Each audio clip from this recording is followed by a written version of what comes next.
Welcome back to the Week 17 edition of Giant Overreaction, the best TV show not on TV. Appreciate everybody pulling up, man. A little impromptu show. Didn't think we were going to go live today, man. This Giant season has really been in the dumpster, man. I've been saying clean house for a couple of weeks here. And this game against the Chicago Bears, man, just more proof that the Giants are in serious disarray right now, entering Week 18. When the season started, if you are a regular of Awthentik and the Beard, me and the Beard talked about hoping that the Week 18 matchup between the Washington football team and our New York Giants would be an important one and a meaningful football game. And right now, with the New York Giants sitting at 4-12, man, it's definitely not looking like that. Washington football team looks to be eliminated from playoff contention, and the Philadelphia Eagles find their way in the playoffs. I really can't believe it. At the beginning of the year, I had the Eagles finishing the season off at 6-11. I believe me and the Beard both had that prediction as well.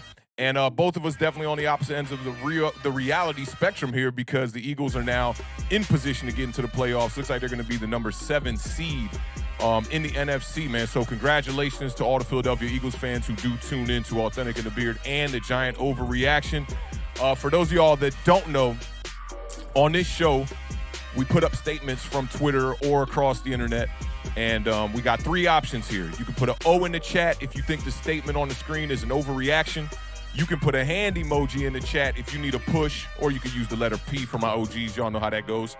And if you agree with the statement that is going to be pulled up on the screen here, you can put a U and say this is not an overreaction and you're going to take the under. So like I said, welcome to the Week 17 edition. No guest today. I feel like, the way that the New York Giants have been playing, I don't think we are worthy of having a guest on the show. A lot of the content creators out there have been, putting a halt to their content creation late in the season with the New York Giants struggling. Man, it's been terrible. But let's go to this chat, man. Let's get some shout-outs to the day ones. Y'all know how it goes over here at Awthentik and the Beard. Got to show some love to the fam in the building one time. Shout out to the homie NYG Jeff in the building, man. He says, sup Awthentik, and they are bad, really bad. They being us, we are them, they are us. Yes, we are doing really bad. Shout out to the homie Jameson one time in the building. Was not the first in the chat today, man. That's not a good look for you, bro. You got to stay on your P's and Q's, coach, but good to see you in the building.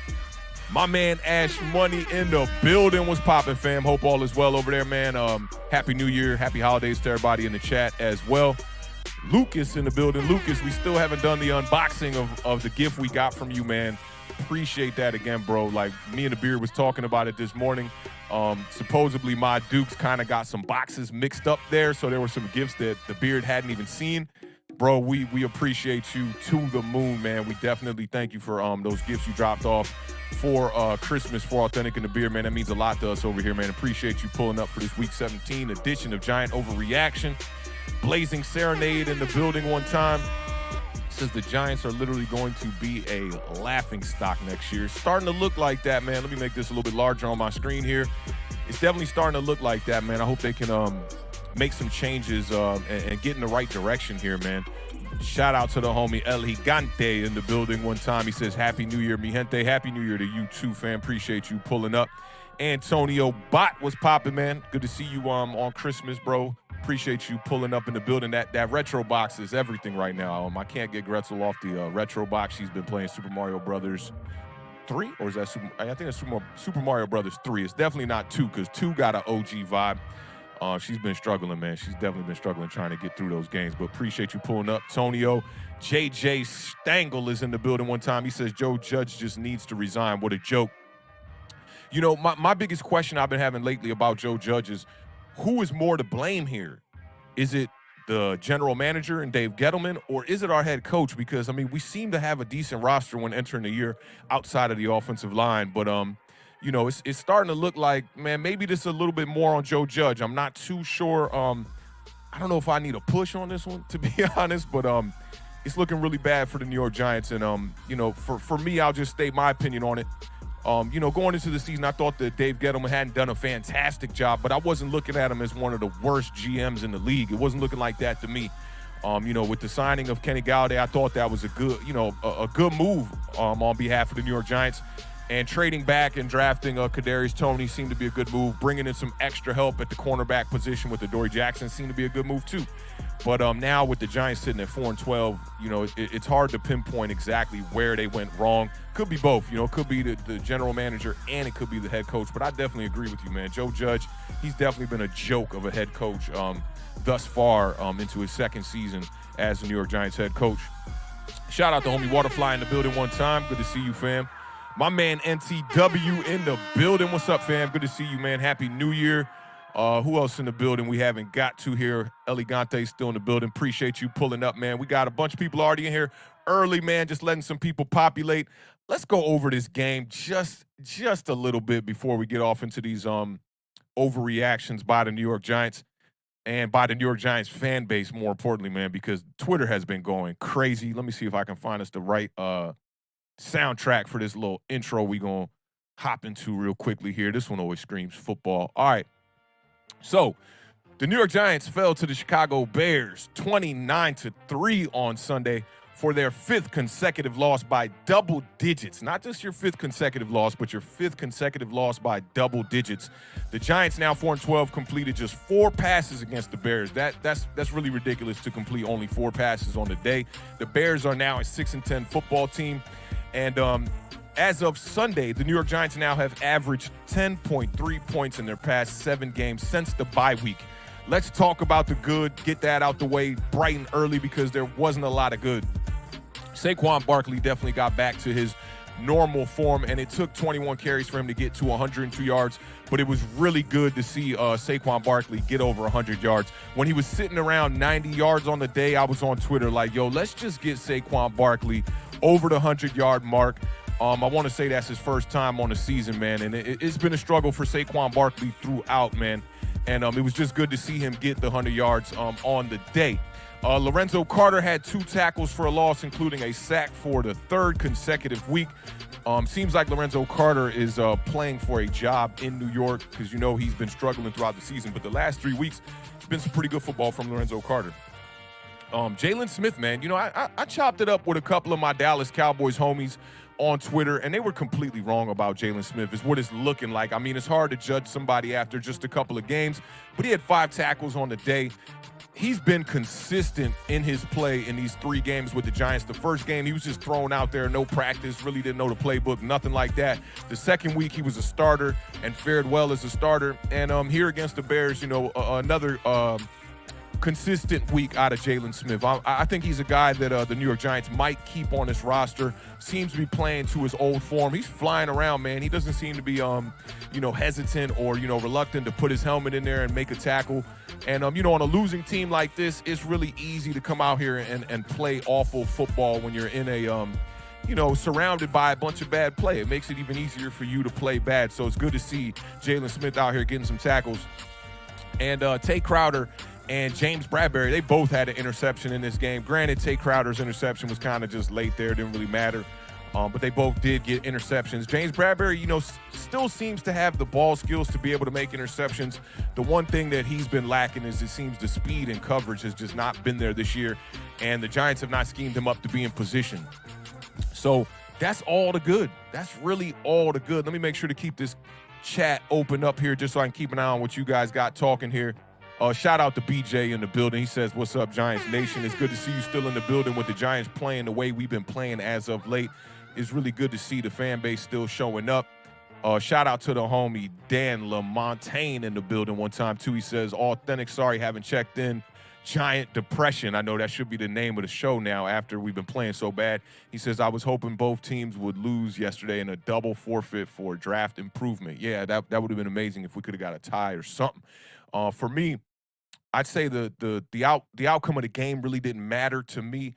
I wanted to see just some good football. Towards the end of the year here, it's you don't want to see the Giants winning meaningless games that aid our head coach, who's definitely on the hot seat going into the 2022 season. But I just want to see players, continuing to give effort. And the quarterback performance yesterday was just very disheartening. I don't know if that speaks volumes to both the quarterbacks that we have backing up Daniel Jones, on this team or not, or if that speaks more towards what Freddie Kitchens has been able to do. We'll definitely get into that a little bit more when I get over these giant overreactions or underreactions, we might call them. We'll see how that goes. We got about a good 4 on the slate today, but appreciate you pulling up, Dan. Let's get back to some of this. We talked about the good for the Giants. There's a lot of bad here.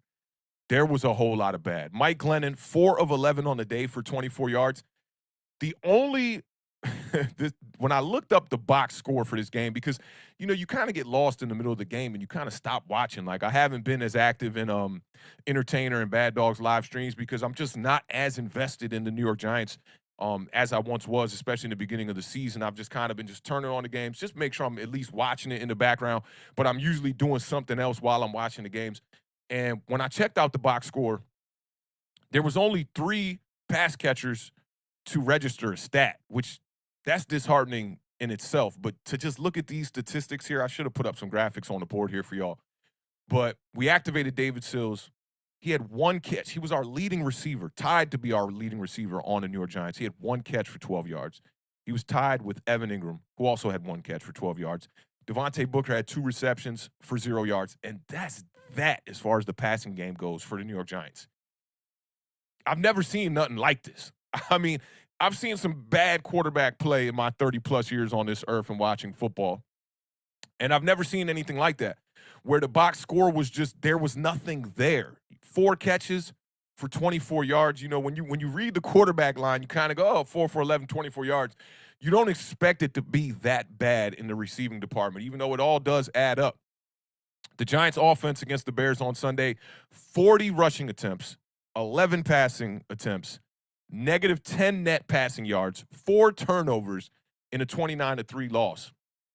Now, shout out to Robert Quinn of the Chicago Bears. He broke Hall of Famer Richard Dent's franchise single-season record by obtaining his 18th sack on the season. So big kudos to him. I got to see Richard Dent play as a youngin', and Richard Dent was definitely a beast. Richard Dent goes all the way back to the Tecmo Bowl days on Nintendo. Dude was definitely a baller for the Chicago Bears. But salute to Robert Quinn for breaking that record. That's amazing. I think he was 2nd in sacks in the NFL. Right behind, I want to say that was Watt, who had 19 entering this past Sunday.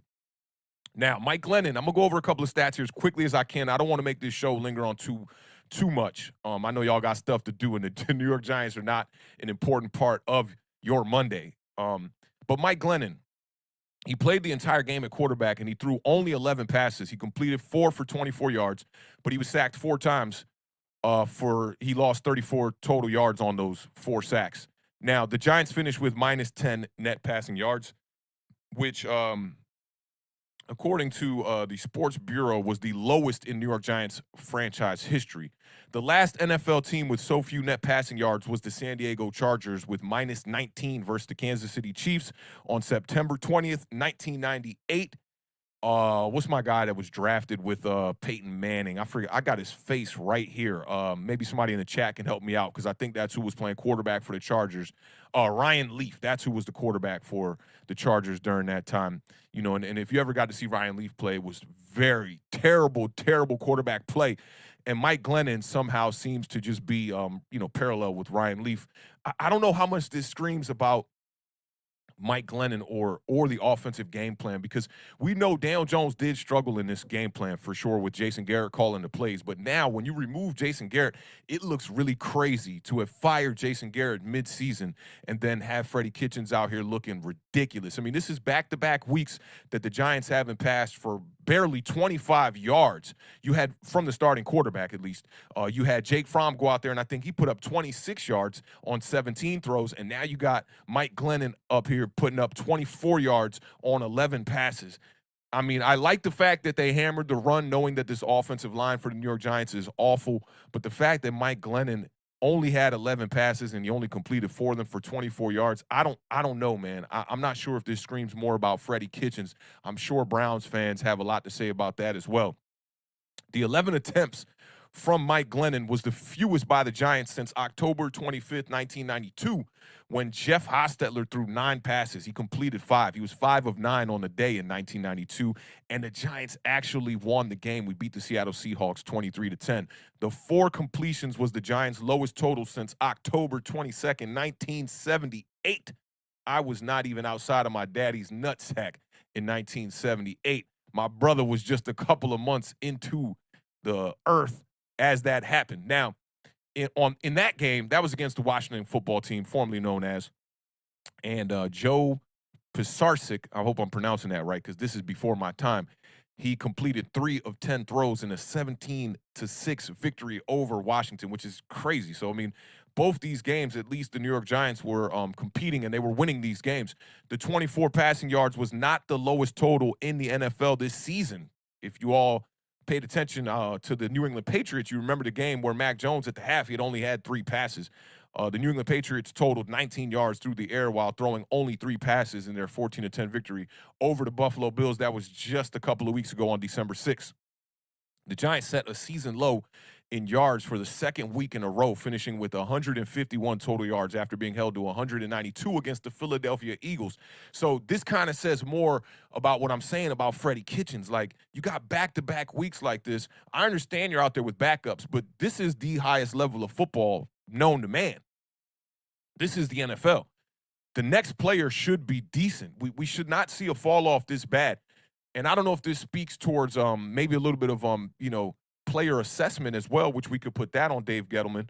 But Joe Judge talked about addressing the backup quarterback position, and they addressed it by going out there, getting rid of Colt McCoy, and bringing in Mike Glennon, which that just doesn't look like the right move in hindsight. Now, when they made the move, I was like, oh, Mike Glennon, you look at the measurables and you go, he's a tall quarterback, has a big arm. He doesn't have a big arm. I don't know what the scouting report was saying, but before they were saying that Mike Glennon has a good arm, and that's why he was the upgrade over Colt McCoy, but it's looked really bad. Shout out to the homie one time, NY Jeff, in the building one time. He says, this is the worst season I've endured as a New York Giant fan. If you tuned in to the last Giant overreaction I did for Week 16, that was one of the overreactions we talked about. As a fan, was this the biggest load that you've experienced as a New York Giants fan? And I agree with you on this, Jeff. I said this last week as well. The 2017 season does not compare to this. I think that the letdown maybe in the 2017 season was maybe a little bit more because we had high hopes. We had Brandon Marshall out there. We had brought in as a wide receiver. You still had Eli Manning out there doing things, Odell Beckham. That defensive front was still looking pretty nice with JPP, Olivier Vernon, Snacks, Tomlinson. You had some talent on that roster. In the secondary, you had Jack Rabbit. You still had Evan Ingram on the roster with Sterling Shepard. Who else was out there? Orleans Darker was running, pretty tough. We thought we could win some games. I thought that the Giants were looking to be a playoff contender in 2017. And I thought that this year as well, but I just thought the hopes were a little bit higher in 2017. But this low, this team, you almost don't know where to start because this team has no identity. At least the New York Giants in 2017 had some identity with Eli Manning, a veteran at quarterback, and Odell Beckham at number 1 wide receiver there. You knew that the offense was going to be able to at least move the ball a little bit. The injuries were definitely a setback in 2017 as well as in 2021. But I don't blame the injuries as much as I did in 2017. 2021, this has been just a disaster of a season across the board. Coaching, development, front office. Saquon Barkley's return has been awful. Kenny Galladay's signing, you spending $72 million on a guy and he doesn't even have a touchdown, and we only got 1 more week left in the season. They need to get him a touchdown just to salvage it. Just like I feel like they had to get Saquon Barkley that 100-yard game. I thought that was important on a bad team like this. I totally agree with you, man. Appreciate the super chat, man, and appreciate your presence in the building, Jeff. You're a big supporter of the Giants community, man, and I'm waiting for you to get your channel off the ground and popping, man, so we can start supporting that too. I've been seeing you pop your head in on Big Pat and a few other streams, man, and we definitely appreciate you in the Giants YouTube community for sure, man. And yeah, Chris Atwater in the building, definitely agreeing. He says we the worst team in the league, fire everybody. Wish Mara could be fired too. I'm right there with you, man. Just going to go over a couple of more lows for this game and a few for this season, man. I see the chat is already popping. I appreciate y'all all pulling up. Waterfly says, giving Awthentik credit sporting the cap. I tossed mine. The only reason why I'm still sporting this cap is because I bought it this year. It's still pretty fresh. I figured, let me bring this one out. I've been wearing the black hat pretty much for the last couple of streams. Jeff adds on here too. He says, I think because we spent $200 million to approve this roster, and also we built up this team to at least be a playoff team, and it flipped so bad. Yeah, I'm right there with you on it. And don't forget, the 2017 team in 2016, they went out there and spent about $200 million to try to rebuild the roster too. So this is really like two failures. You know, it's just two. We've been 5 years of just god awful football here with the New York Giants, man. There's no explanation for it. And it didn't seem as bad until we got to this year. I feel like. Like, you know, it feels like, you know, it's all like just coming to a complete halt now. I'm like, I still had hope going into 2021, and now I'm kind of just like, you know, when are we gonna not be the worst franchise in the NFL? You know, because at this trajectory, it's looking really bad for us. I don't know where to start. And a lot of people have been talking about, you know, drafting 2 offensive linemen, trying to fix this offense in the trenches first. A lot of other people have been talking about quarterback. Shout out to the homie Roldy. He's been talking about he wants Kenny Pickett at quarterback. He's looking to make that move. And a lot of other Giants fans have been talking about, let's make that move on a quarterback. And I know we need to fix the quarterback position. I'm totally for that. And I know we need to fix the offensive line. But this is a tall task for anybody. General management wise, I really don't know where you start. I've been seeing a few Giants content creators trying to, you know, find some positives with the New York Giants defense, talking about how we played against the Chicago Bears in this game and, you know, holding them to a certain amount of points offensively and holding them to a certain amount of yards and whatnot. But this defense has been nothing to hang your hat on. This defense has also been bad too.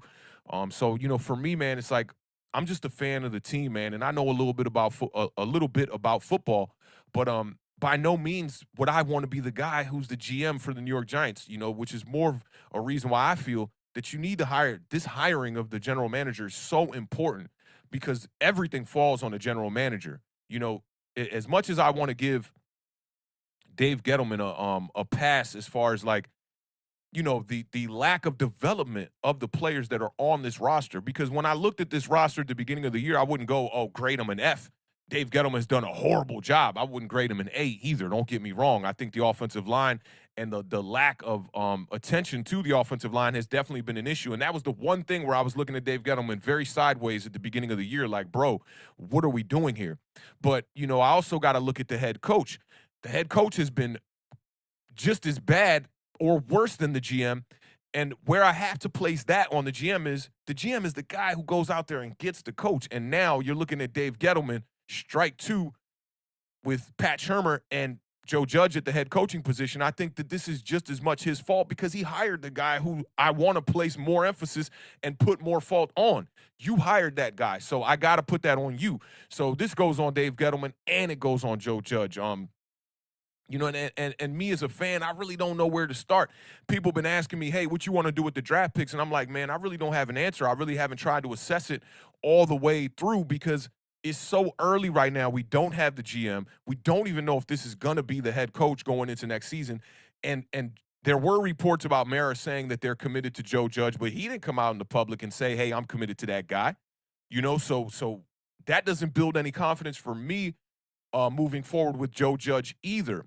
There's so many things that could change on this roster, you know, in the front office before we get to the draft, that I don't want to be one of these people that's putting my opinion out there this early and then have to go back and renege that opinion and change it later on when it comes free agency and comes draft time. The Giants are strapped for cash. We're really in a terrible situation that I wish upon nobody, to be honest. And I really don't know where to start. You know, I don't like to put an opinion out there just to have an opinion out there. It's even been hard for me to try to just come up here and do these giant overreactions. Sometimes they're some of the most puzzling shows for me to prepare for because I don't even know what to say to the fan base at this point. Or to say to myself being a part of the fan base, but I know that people just need this therapy and they need these talks to just like be able to vent frustrations. And that's what I use it as too. A lot of times I just get up here and I look at the chat and you know, we spiral off into a different direction. I've been trying to make these shows short format content, and every time they go 2.5 hours because I need that therapy just as much as the Giants fans need that therapy. You know, being at the bottom of the league is just no fun. And shout out to my homie Sleepwalker in the building, man. If you are if you're a day one of Authentic in the Beard, when you see us go to commercial break and you the voiceovers that are on our commercials, those are from the homie Sleepwalker, man. And shout out to him, man. He blessed us with those voiceovers, man. And if you ever need some voiceover work, feel free to holler at Sleepwalker. You can shoot me a DM on Twitter. I'll make sure that you know, your message finds Sleepwalker safely for sure. And won't be playing no kind of middleman vibes on no shiesty promoter business. Me and Sleepwalker know all about that in the music business. He says, "Damn, bro, sorry about these yeah, expletive squad revelations." Yeah, that it's terrible, bro. I don't even know what to say about the New York Giants. Shout out to the homie Mac, the Giants fan in the building one time. He says, "You have no idea how much I wish we could fire Mara." I mean, that's facts, man. I see that's Joel in the building, a few others pulling in, some new faces in the building. I appreciate y'all pulling up. If you are a fan of the New York Giants and you need some content weekly, man, we definitely deliver Giants content weekly, 4 days a week. The best division in football is the name of the show. Me and my buddy, the Beard. He's a Washington football team fan, and we talk about the NFC East 4 days a week. One show, this show, the Giant Overreaction, being dedicated to the Giants. Shout out Mr. Mini Guy in the building. What's good with you, fam? Hope all is well over there. Yeah, man, this has been just a tough season, man. And now the New York Giants have been held under 13 points in 6 out of their 7 previous games. It's been awful. The Giants did not score a touchdown for the 3rd time this season in this game against the Bears, and the 3rd time in their last 5 games. You know, so that says a lot to me. You know, in the games with Jason Garrett, at least we were scoring touchdowns. I thought that there was a pivotal point in the season, and it was the Giants game against the Raiders, where I felt that Jason Garrett pretty much waved the white flag and said, "There's no way we're going to win games passing the ball with this roster, or you know, with the depth that we have on this offensive line, especially." And you saw a game plan that had Daniel Jones out there barely throwing for 100 yards. He had under 20 throws, I believe it was, on the day. The Giants stuck to the run even when it seemed like they shouldn't, and we squeaked out a victory against the Raiders. And I thought that was the white flag for Jason Garrett. He ended up being fired the next week.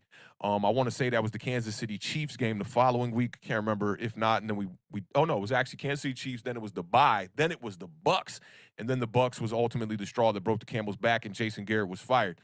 You know, but you're seeing a lackluster offense, and it almost doesn't matter who was at quarterback. You know, the Giants are failing to be able to put up touchdowns. They had the one game with Mike Glennon at quarterback where he scored 3 touchdowns. He had 1 on his feet that he scored. And outside of that, man, the Giants haven't been able to score. This offense has been really bad, and the turnovers are not helping this defense be in position to be able to make stops. The loss was the Giants' 5th in a row and dropped their record to 4-12. They've been outscored during this losing streak, 141-49, man. So that's a 3-to-1 ratio. That's not going to win games. And all 5 losses, I talked about this in the intro, all 5 losses have been by double digits. That's not going to get it done. The Giants lost their 6th consecutive road game, and now we finish the season 1-8 on the road. And you know, in the whole Eli Manning era, I can remember the Giants. We struggled late in Eli's career not on the road, but at home. But on the road, you know, we would find ways to win games. And to be 1-8 on the road, our only road victory this season was the game against the New Orleans Saints. And that's probably one of our best games of the year, if not the best game, and the best performance from Daniel Jones at quarterback. It's been a tough season to just like hang in there, man. Like you know, you look at this roster moving forward, and you just think, what players are you actually going to keep on this roster? You know, we came into the year, we were one of the younger rosters in the NFL, had a lot of high hopes. You know, we're thinking this defense is going to make that turn. They were number 9 ranked defense in the league in 2020. You thought bringing in guys like Adoree Jackson was going to help this defense. That secondary you thought was going to be even better, and we fell short. And I think now it exposed some of the players, some of their blemishes that they had in the 2020 season. And moving forward now, guys who last season people were hanging their hats on, guys like Jabril Peppers, it seems like no one's even talking about Jabril Peppers after the injury, and he's probably not going to be a Giant coming back next year. Sterling Shepard, same kind of deal.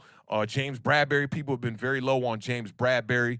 Saquon Barkley, I saw some tweets this morning saying trade Saquon Barkley, do what you can do to get rid of guys like Blake Martinez, James Bradbury as well.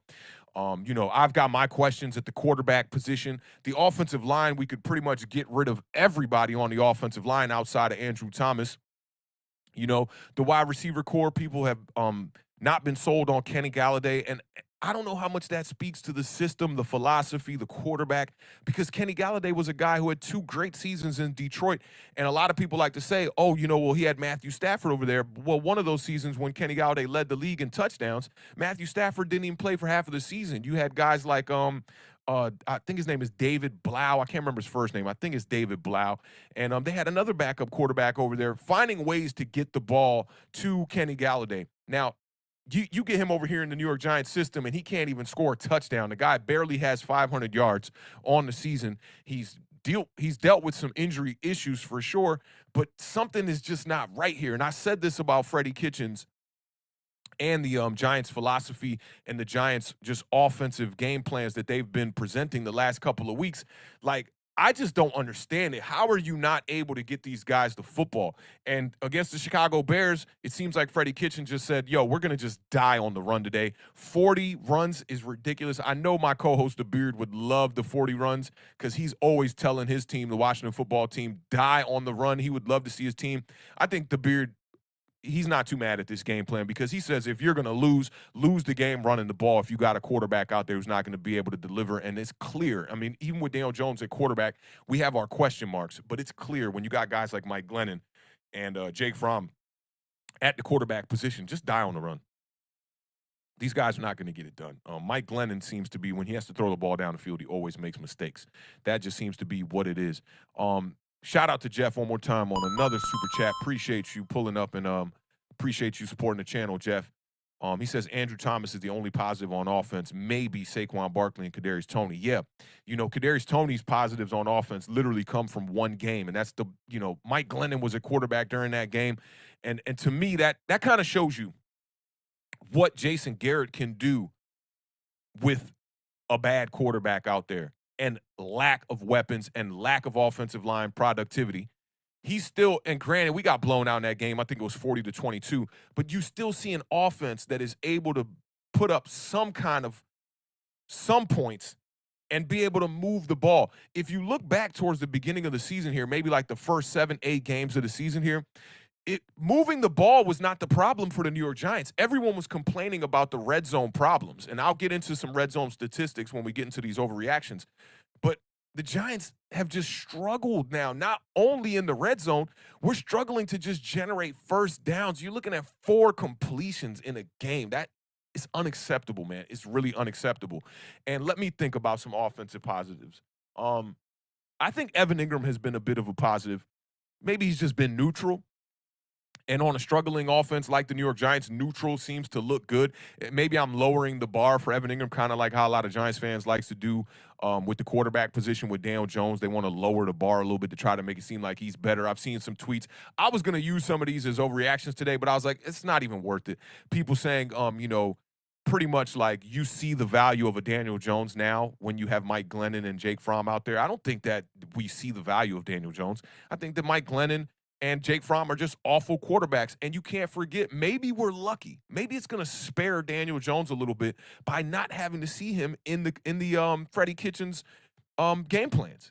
Maybe Jason Garrett was saving us from a little bit of something. I'm not sitting up here praising Jason Garrett by any means, but Jason Garrett has shown you that there's a big difference between Jason Garrett and Freddie Kitchens. I don't know. Maybe y'all have different opinions on that. I would love to see y'all opinions in the chat on that one. If you think that Freddie Kitchens is actually making this offense even worse, because to me, that's what it looks like to me a little bit here. And I'm just scrolling the chat, making sure I catch up. Shout out to the homie Philly Notion. Man, my man Philly Notion, first of all, congratulations to your Philadelphia Eagles on getting that playoff berth here. That's amazing for y'all because everyone thought that the Philadelphia Eagles were in a rebuild.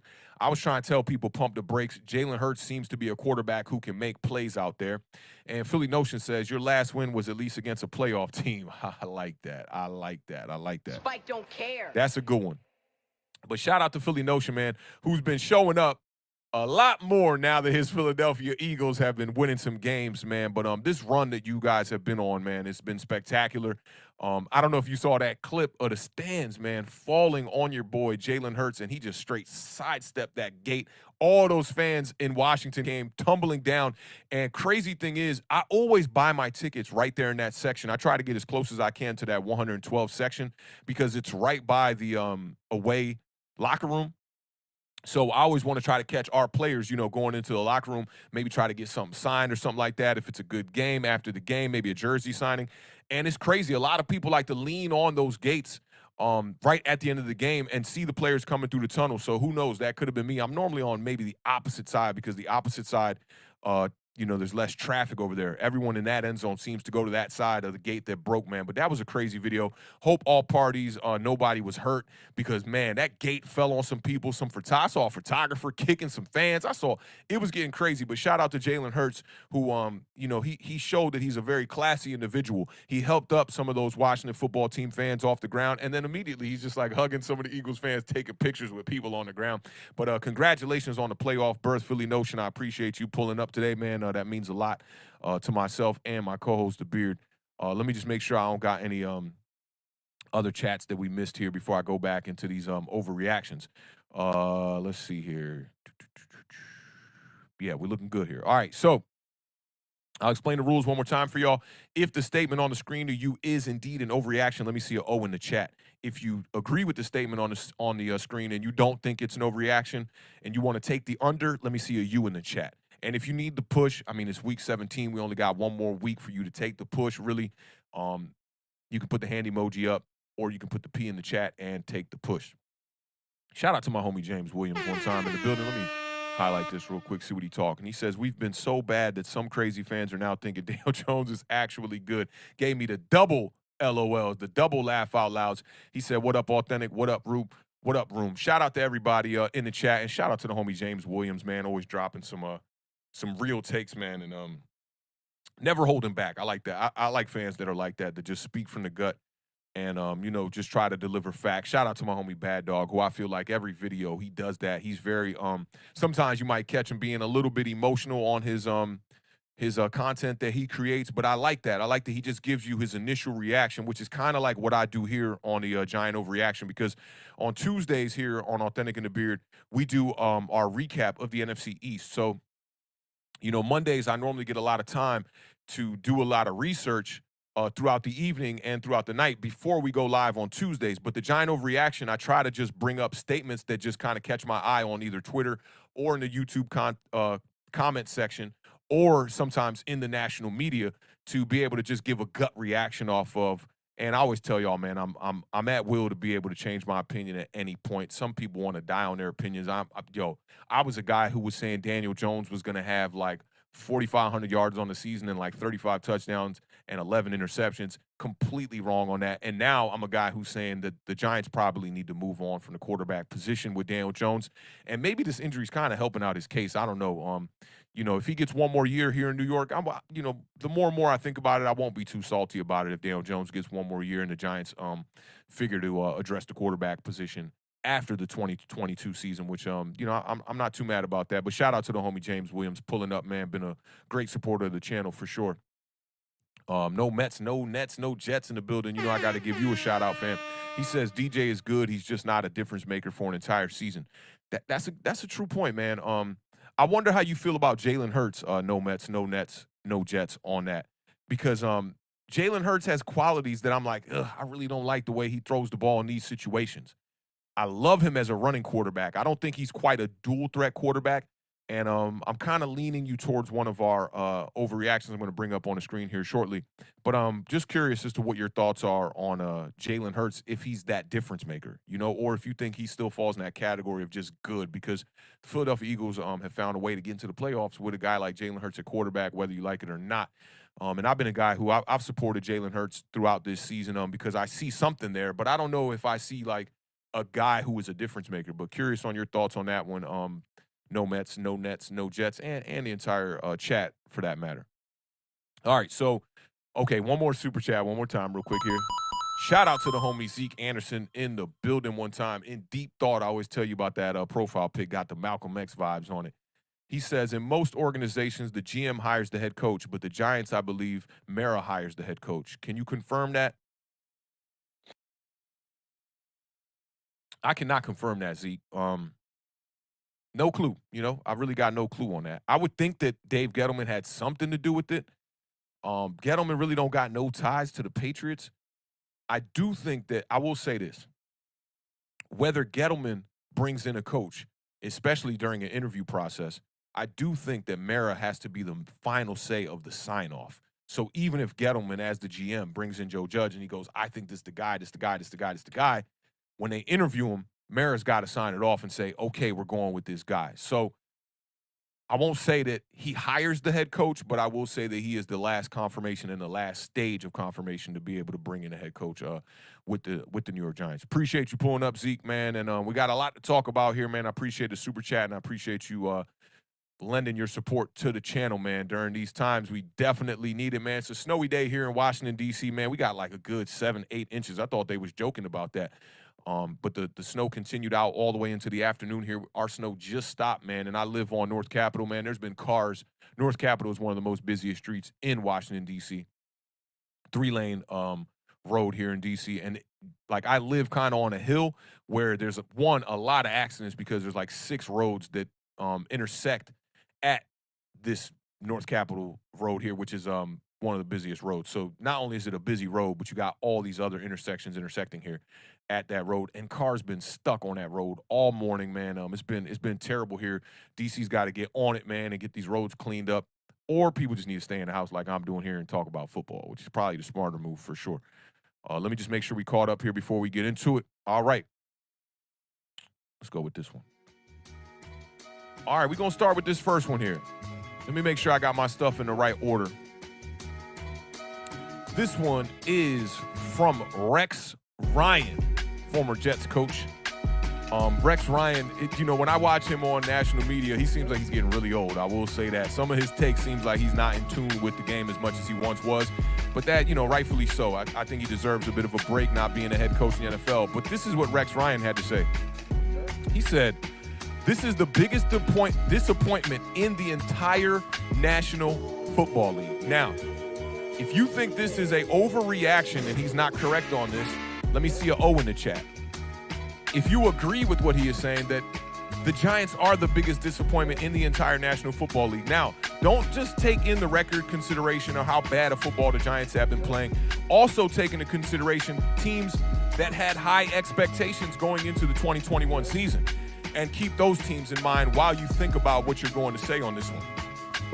If you agree with the statement, let me get them U's in the chat, which means you're going to take the under. I'll give you all a little bit of time to think about that and give you these laid-back, authentic vibes on this sample-based beat right here. Love this drum roll right here. All right, so let me give y'all a little bit to think about here, too. Teams that come to mind as far as biggest disappointments to me. I know some people want to say the Lions, the Jaguars maybe, the Texans possibly. I don't put the Jaguars in that situation because we knew what that was. I mean, they were an awful team last year, and I don't think they had high hopes this season. There was a reason why they had the #1 pick, and they drafted Trevor Lawrence with that #1 pick. Maybe he's been a bit of a letdown at the quarterback position. But I don't put them up there. The Lions, I don't think they made enough roster moves, and I don't think they expected to win many games this season at all. The Texans have been a bit of a surprise, if you ask me. I mean, with everything happening with Deshaun Watson over there, and, just everything with how it unfolded with Bill O'Brien over there. And I actually saw someone on Twitter saying that the Giants should try to bring in Bill O'Brien as the GM. You better cut it out. I hope they were being sarcastic with that. But the Texans have been pleasantly a surprise there, man. And you know what I noticed is when a lot of these national media outlets talk about rookie quarterback play this season, they always mention Fields and Trevor Lawrence and Mac Jones and Zach Wilson. And they don't mention Davis Mills, who's been playing pretty decent football. Let me look up Davis Mills real quick because I want to look at his stats just for comparison here before we get off into that one. Because Davis Mills, Tyrod Taylor got the start at the beginning of the year, then he got hurt. Davis Mills came in. Davis Mills has now played in 1, 2, 3, 4, 5, 6, 7, 8, 9, 10, 11, 12 games. He's got 13 touchdowns. So he's played in about, 12 games is solid. It's about as much as Daniel Jones played in. He's got 13 touchdowns on the year, 10 interceptions, a passer rating of 85.2, 2,363 yards, and a completion percentage of 66.5.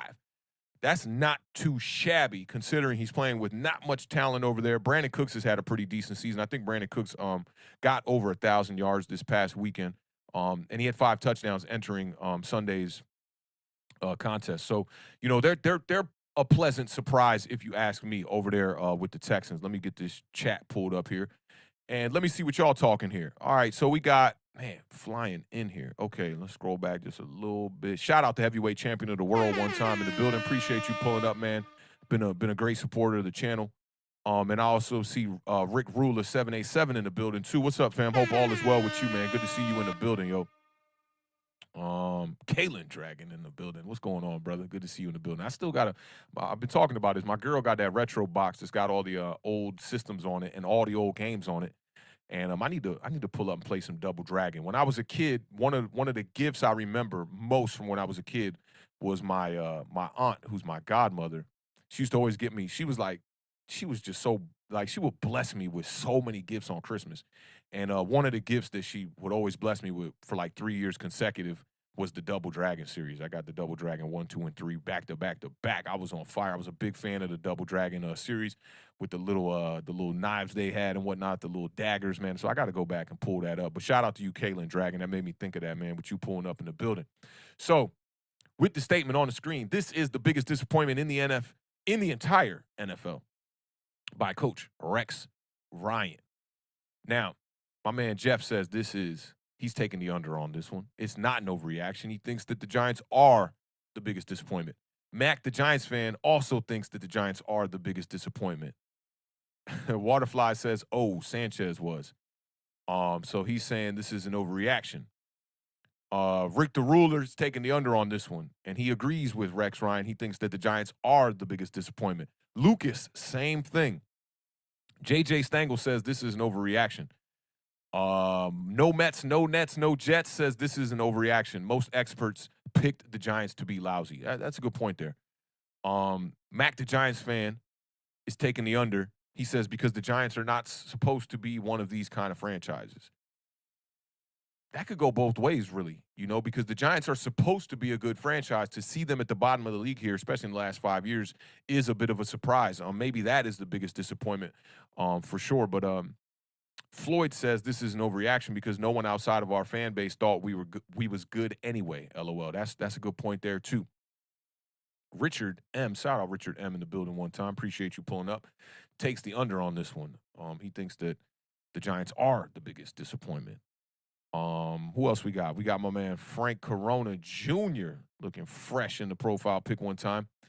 And he says the Ravens. So maybe he thinks that this is a overreaction is what he meant to say here. If he's thinking that the Ravens are the biggest disappointment on in the entire NFL right now. That's a good point. I didn't bring up the Ravens when I was putting down a couple of notes, but the Ravens have been pretty underwhelming this season. Jeff says some experts did think the Giants would be better. Others thought we would suck again. That's true. You know what qualifies somebody to be an expert to be speaking on the Giants? I think the Giants fan base is probably, the most qualified to be talking about the New York Giants outside of the homers out there. My man Mike I always get a problem with this one. Bernardini. I think I'm saying that right. Bernardini. Yeah, that might be right. Says it's an overreaction. Seahawks, Ravens, Browns, etc. Who else we got up in here? Kalen Dragon says he thinks the Browns are the biggest disappointment. This is leaning towards what I'm going to say on this one, too. Kareem Yee in the building. What's up, Kareem? Hope all is well, fam. He says he's going with the U with being a disappointment. The Giants lost their status as a marquee organization. That's very true right there. Zeke Anderson says it's a big-time overreaction. Just making sure I'm catching up to everybody. And my man Sank Zappa in the building. What's up, Sank? Hope all is well. He says, this is an overreaction. I thought we'd have 6 wins. It's true. Yeah, a lot of people were low on the Giants coming into the season. I told myself at the beginning of the year, don't be too optimistic about the New York Giants. Try to be reasonable when you're trying to make a prediction as far as how many games we'll win. And I had predicted us to win 9 games. We're sitting at 4 wins here. I didn't predict our starting quarterback was going to not play the last 5 games or whatever it was either. But to have 4 wins right now, 6 sounds more that sounds about right. You know, with 1 game left, 6 wins, that sounds about right. I wouldn't have disagreed with anybody who said that at the beginning of the year, and I wouldn't have thought it was like a reach or anything. But now to be sitting at 4 wins and this offense to be this bad, it's a bit of a surprise for me. I'll keep it funky with y'all. It's definitely a bit of a surprise for me. The Cardinal Rule, shout out to Cardinal Rule in the building, man. Y'all make sure to go subscribe to the Cardinal Rule. Great content over there about the Cardinals, man. Big win for you guys yesterday against the Dallas Cowboys. That was an impressive victory, especially going into the playoffs, especially after a not so impressive loss to the Detroit Lions. I was worried about y'all. I'll keep it funky. And to go out there and put up a great performance against the Dallas Cowboys there, that was really good, man. And to hold CeeDee Lamb in check how y'all did, that was really good. But shout out to Cardinal Rule, man. Make sure y'all go show some love and subscribe to the Cardinal Rule for sure, man. And Word is in the building one time. What's popping, fam? He says this is an overreaction. All right, so that'll take me to what I think about this. I'm gonna say this is a bit of an, it's weird. I'm gonna take the push. I'm gonna take the push on it just for the simple fact of this. It's not like an overreaction to say that the Giants are the biggest disappointment, but there are other bigger disappointments in the league. I think the Browns are the biggest disappointment.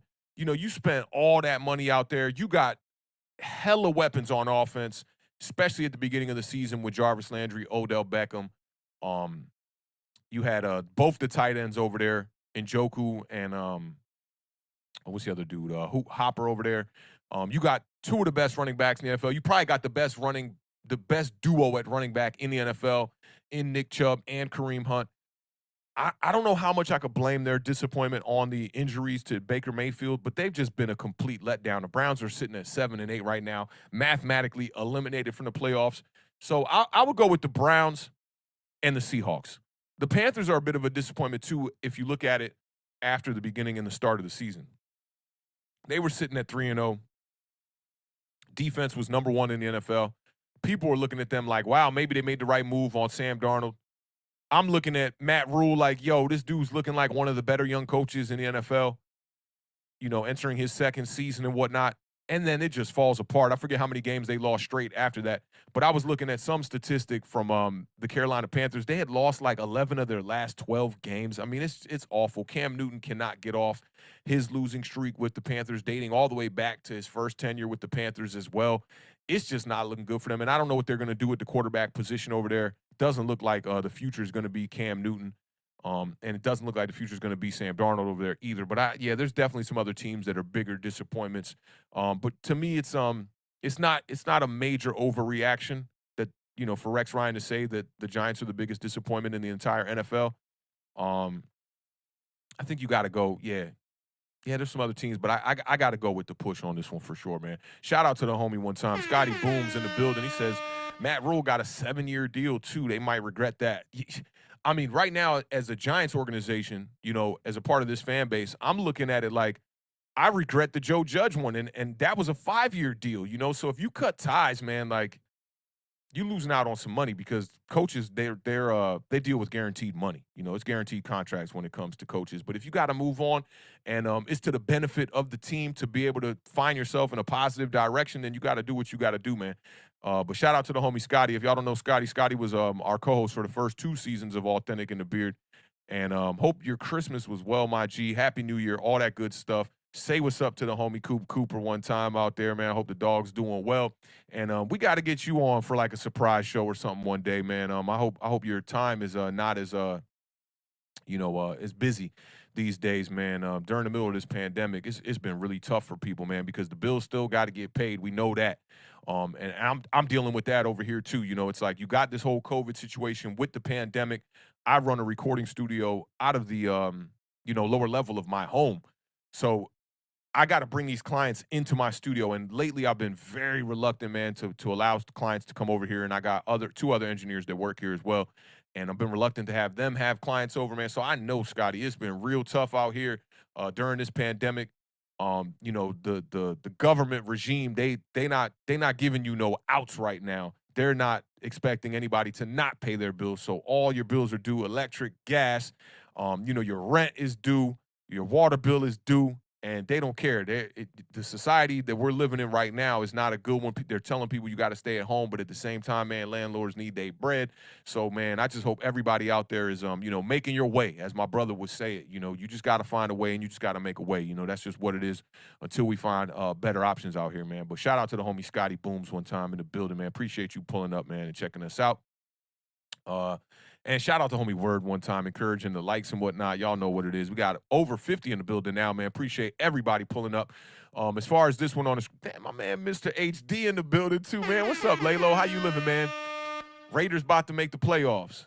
We'll see, man. I forget what y'all chances were entering Sunday, man. Raiders, man, I think y'all are going to be playing the Chargers for a win and get in type situation. Correct me if I'm wrong on that one, man. But the Chargers seem to be the better team. But for the benefit of y'all, Laylo, I hope y'all get in, man. I think Derek Carr really deserves a playoff berth, man. The last 2 seasons, y'all have started off really strong, and then December has been y'all kryptonite, man. Just losing games. And this year, with John Gruden being forced to resign, which the John Gruden situation is another one that I've kind of wanted to revisit a little bit, man. He seems to be the Jason Garrett situation of the NFL and kind of being used as a scapegoat for things that are happening across the league. I mean, I know his remarks that he said were horrible. Ain't no taking that back. But you're seeing what's happening with Dan Snyder in Washington. He's still over there running the organization, and there's just a lot to be said about what's happening in the NFL. And I kind of see why a lot of people, especially that support like the whole Black Lives Matter movement and stuff like that. A lot of my homies were just like, I'm not watching football no more. I can't support that product. I love football too much. And it's just unfortunate that the game has taken a hit because of stuff that's happening off the field. It's just unfortunate. But for the sake of your Raiders, Laylo, I hope y'all make the playoffs, bro. I really do. I think Derek Carr needs that. And if y'all are going to retain him as a quarterback, I think he needs this playoff berth. And hopefully he could, maybe luckily go out there and get himself a playoff victory, man. He needs one of those under his belt. But shout out to the homie Mr. HD, man. Make sure y'all go subscribe to Mr. HD Media. He's got a good YouTube channel over there, man, and he does a lot for the tech world and for the WWF wrestling world, man. So make sure to check him out too. All right, so we pushing about an hour in. He said, if only we didn't lose to the damn Giants. I know that's a surprise loss for y'all. Y'all would be in right now with that W for sure. I thought y'all should have won that game. We gave y'all hella opportunities to win it too, and y'all, Derek Carr, y'all were forced to throw the ball too much, and he was just making too many mistakes. Who else we got here? Just making sure I'm caught up on the chat.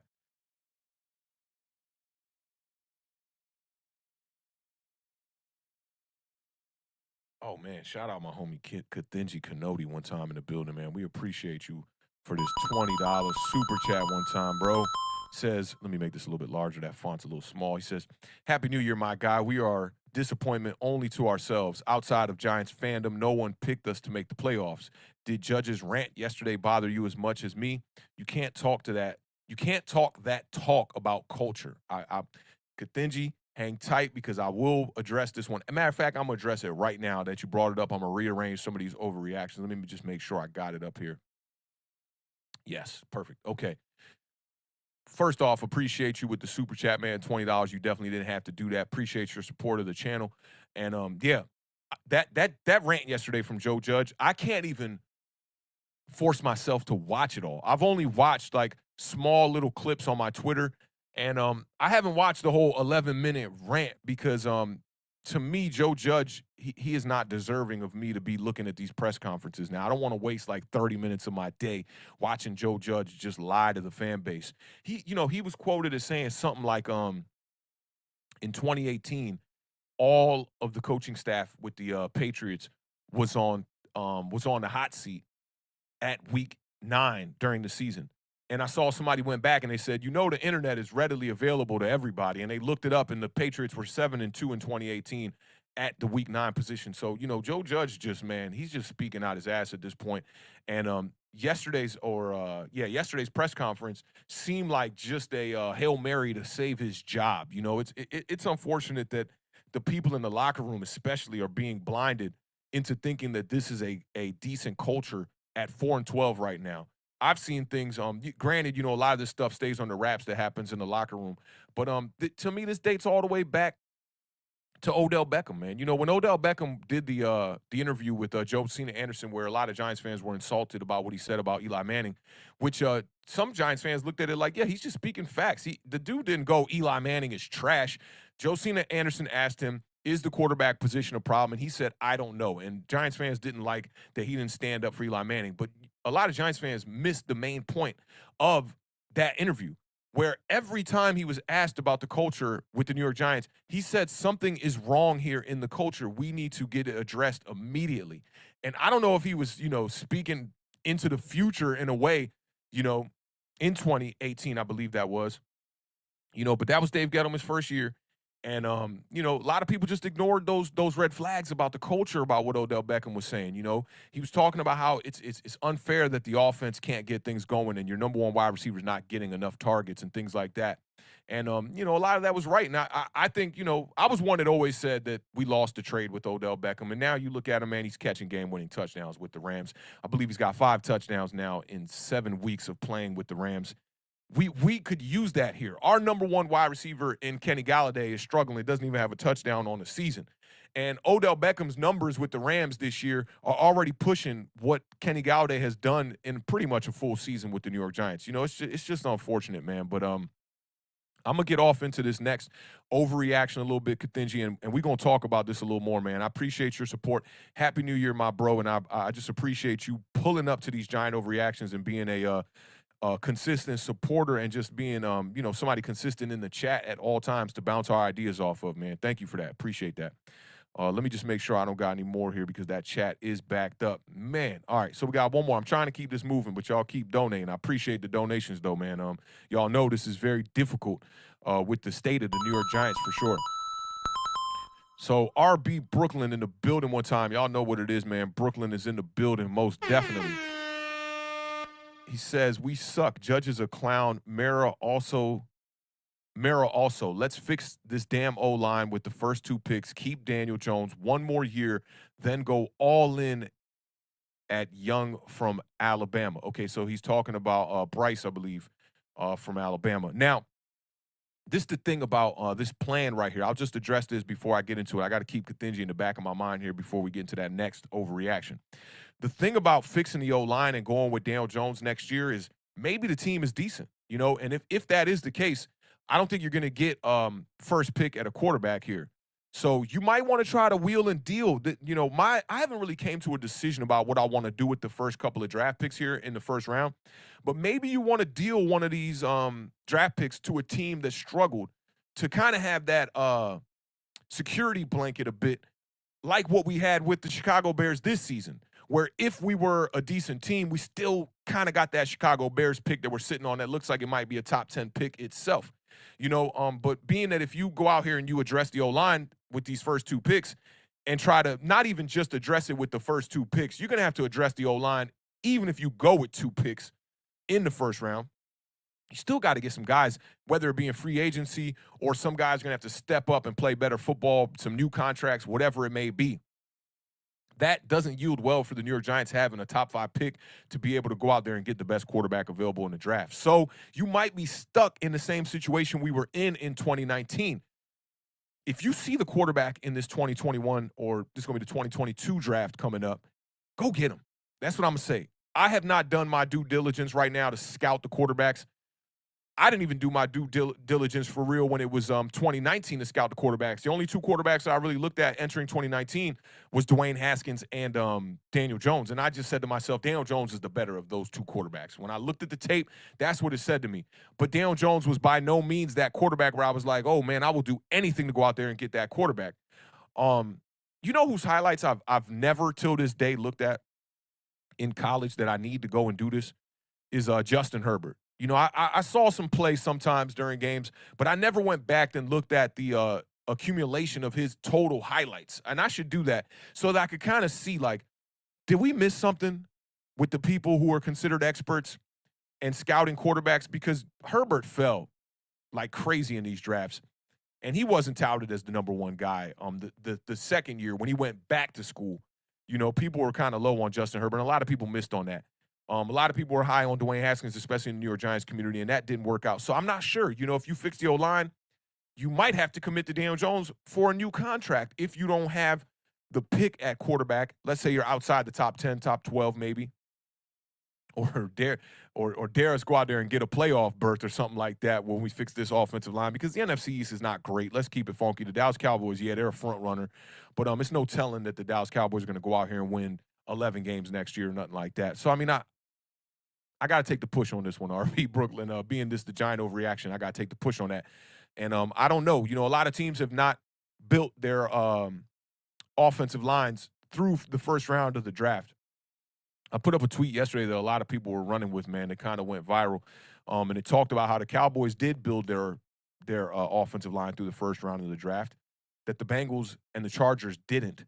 The Chargers did go out there and draft a left tackle for sure, but they didn't spend all their first round draft capital for years in a row consecutively on the offensive line.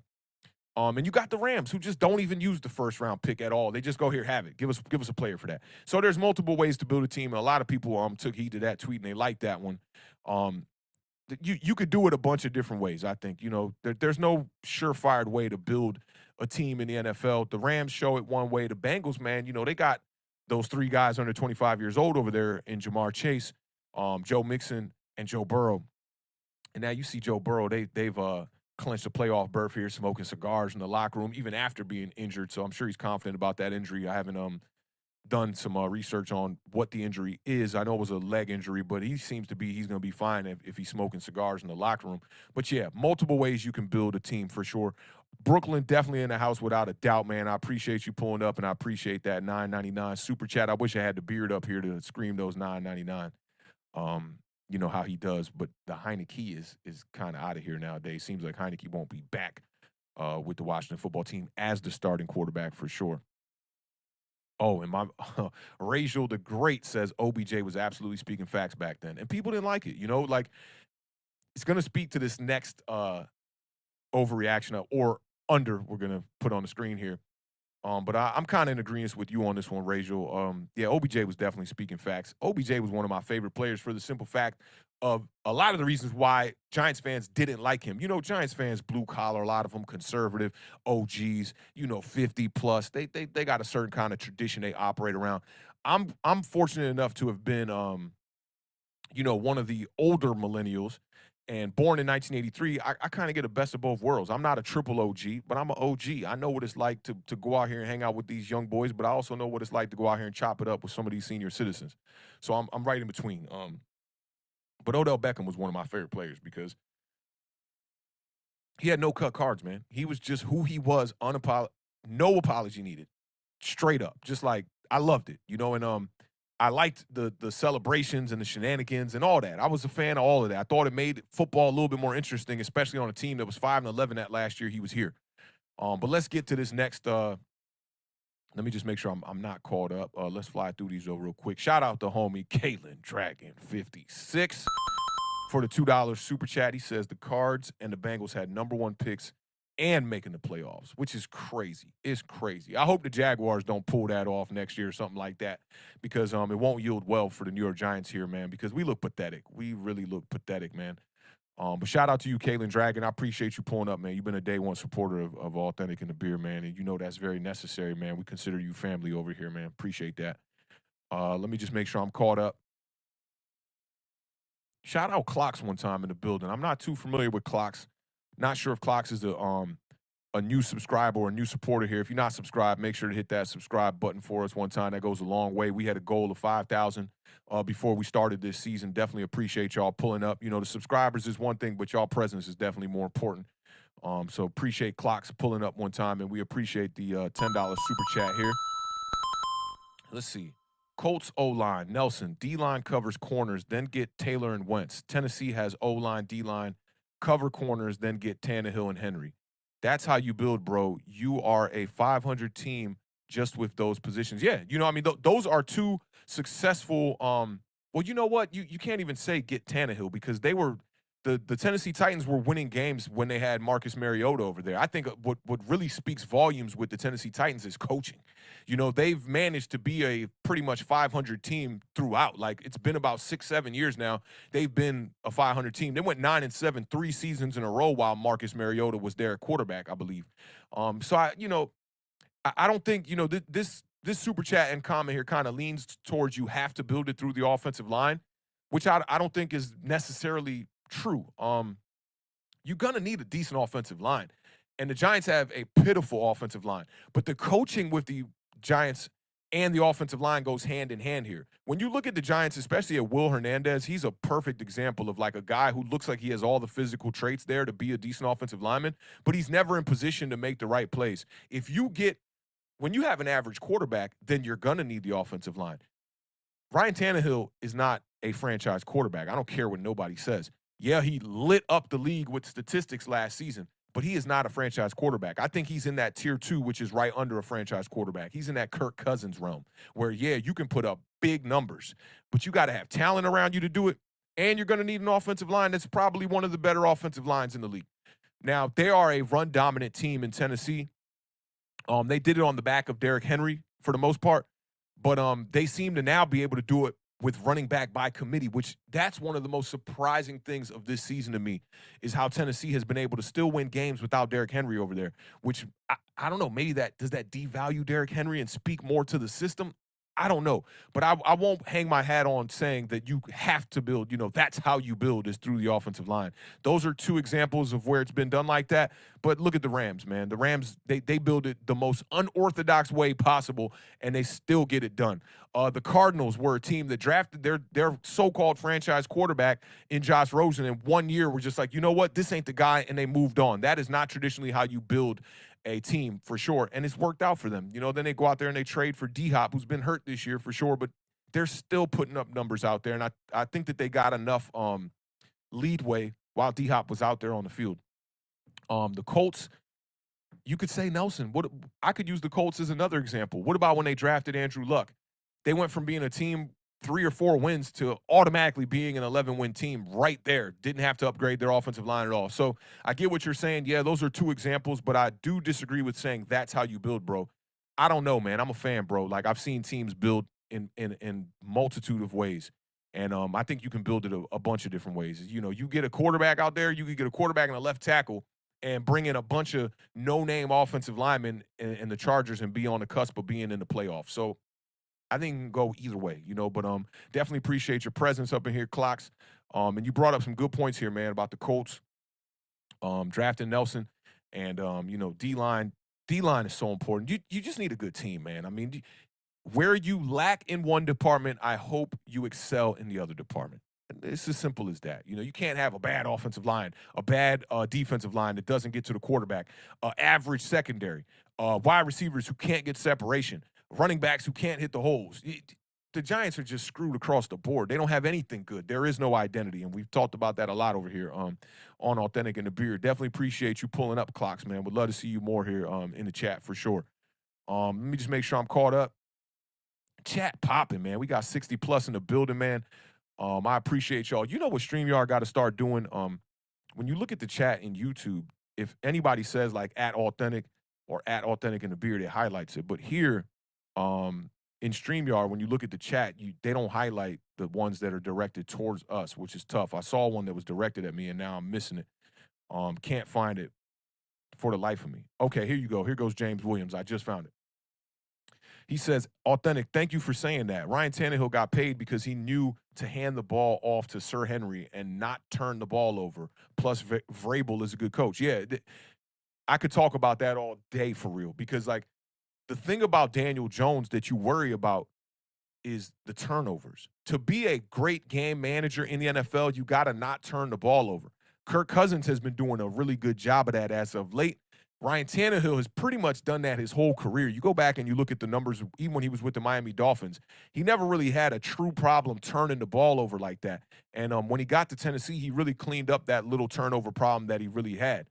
So it just, Ryan Tannehill, a lot of people would like to say that that Ryan Tannehill is Daniel Jones' ceiling, and I don't even think that's true, to be honest. I think that Ryan Tannehill has shown that he's a much better quarterback than Daniel Jones simply off the fact that he can take care of the ball. He knows when to run and when not to run. You don't see the Tennessee Titans running RPO all day with Ryan Tannehill, even though he has the same exact skill set as Daniel Jones as far as measurables and arm talent and speed, to be able to run. I think Ryan Tannehill has got way better pocket presence than Daniel Jones, though, as well. He knows when to tuck the ball and run and just go. But Daniel Jones, he's still playing like a rookie, I feel like, and it's his third year for sure. But appreciate you, James Williams, pulling up. All right, now, Kathinji, I still got you in the back of my mind. And it's going to speak volumes on this next one here. Y'all tell me about this one. Let me get the music popping one time here. Y'all can read that. Get your thoughts together.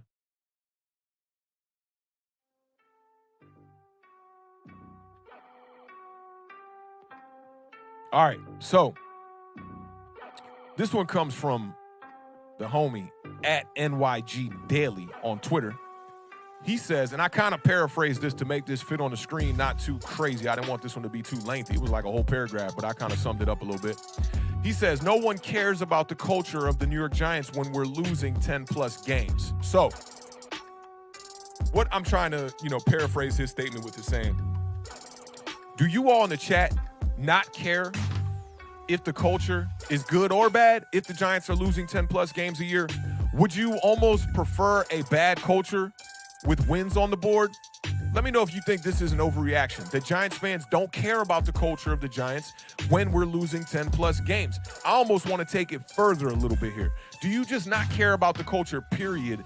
Or do you care about the product on the field more than you do about the culture in the locker room? Let's go right to the chat one time on this one, man. Let me see what y'all talking here. Oh, I see my homie Adam is in the building. Shout out Adam in the building. Adam had one of the best videos I've seen on YouTube this entire season. That rant that you had about the whole culture, about Joe Judge, about everything that's happening in New York, about the quarterback situation, bro, that was a great video. I think that's your second to last video. I can't remember. But, man, that's a solid video. And I was doing a little bit of digging on your channel. Adam has been doing content on YouTube since, like, 2011, man. And I was, like, looking at some old videos like, man, Adam been talking that talk. Another passionate Giants fan who does nothing but speak facts, man. If any one of the moderators is in the building, can give a link to Adam's channel. Adam deserves more subscribers on that channel because he's speaking nothing but facts. I appreciate you pulling up, Adam, for real, man. But let's get y'all thoughts on this one. My man, no Mets, no Nets, no Jets says he's taking the under on this one. This is not an overreaction. Nobody cares about the culture of the New York Giants when they're losing 10-plus games a year. Jeff, you definitely got to watch that video for sure, man. Let me see who else is here in the building giving some reactions on this one. Frank Corona Jr. says he's taking the under, no doubt, on this one. Nobody cares about the New York Giants culture when we're losing 10-plus games. My man Word said, I can't even listen. This beat is flames. Shout out my man Word one time in the building.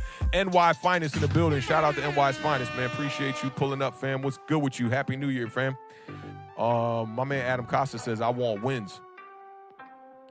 Rick Ruler 787 says, yo, for real, I don't know if it's been said enough, but Awthentik, the production is fuego. I appreciate that, man. My background is in production, man.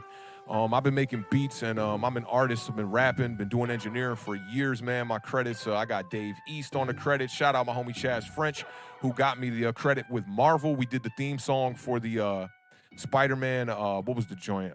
It was the animated version of Spider-Man. I can't remember the name of that joint right now. I keep wanting to say the new one. But it was the animated version of Spider-Man. The main theme of that one, what was that one? No Stopping Us is Chaz French. We recorded that in my basement studio in Edgewood, D.C. a couple years back. J. Cole, Freeway, Johnny Gill, man. My credits is definitely lengthy, man. I've worked with a ton of artists, man. Ton of big name artists. Gucci, man. Who else we got? Wiz Khalifa. Just a bunch of people, man. Tyga. I've done a bunch of work, man. I've shared stages with Ghostface, Raekwon, Talib Kweli, Mos Def, Dead Prez. A bunch of my idols coming up, man. I was a big underground hip hop fan, so I appreciate that, Rick the Ruler. And I know a lot of New York Giants fans are part of the hip hop culture for sure, man. The Mecca where hip hop really started. And you know what? Let me show y'all something real quick. Hold on.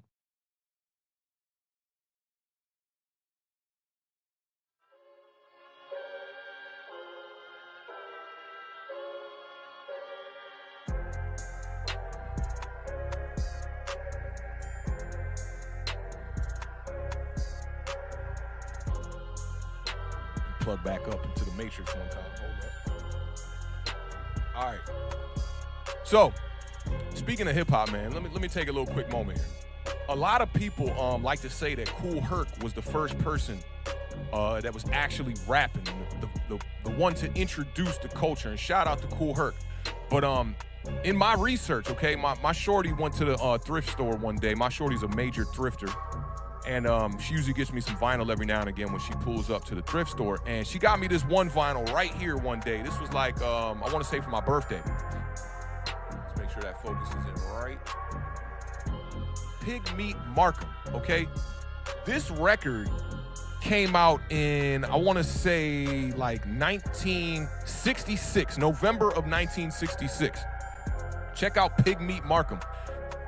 This dude was rapping. He was a comedian / entertainer, and this dude was rapping. I cut on the vinyl to see that he was actually spitting some bars. So I think that there might be something to question about the Kool Herc being the founder of hip-hop, man. Pig Meat Markham might have something to say. I thought that was just a little interesting gem there.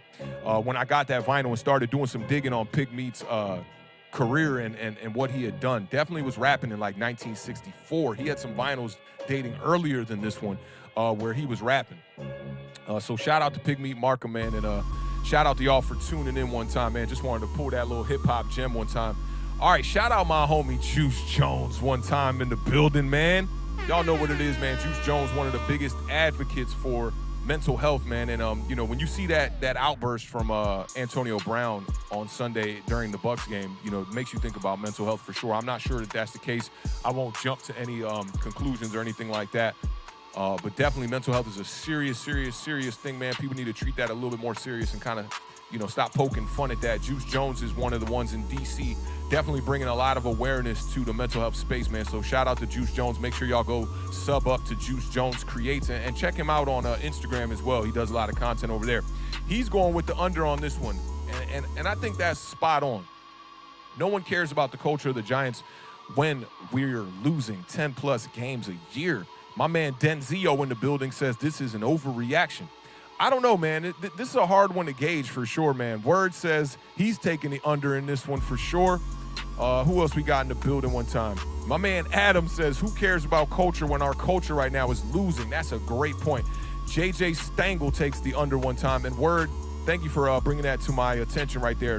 Enter the Spider-Verse was the one with the No Stopping Us that we had the theme song, man. It was a pleasure to go into the theater, bro, and hear a song that was recorded in my basement. And shout out to Chaz French, man. He's one of my favorite artists from the DC area, man. He's been killing it for a long time.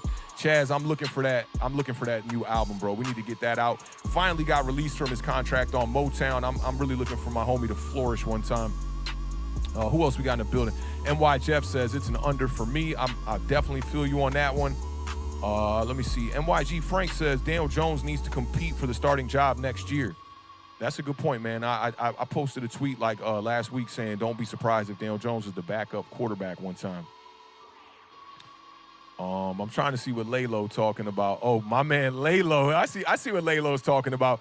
Laylo's talking about me, my credits in the rap game one time. That's facts, man. I definitely worked with Laylo.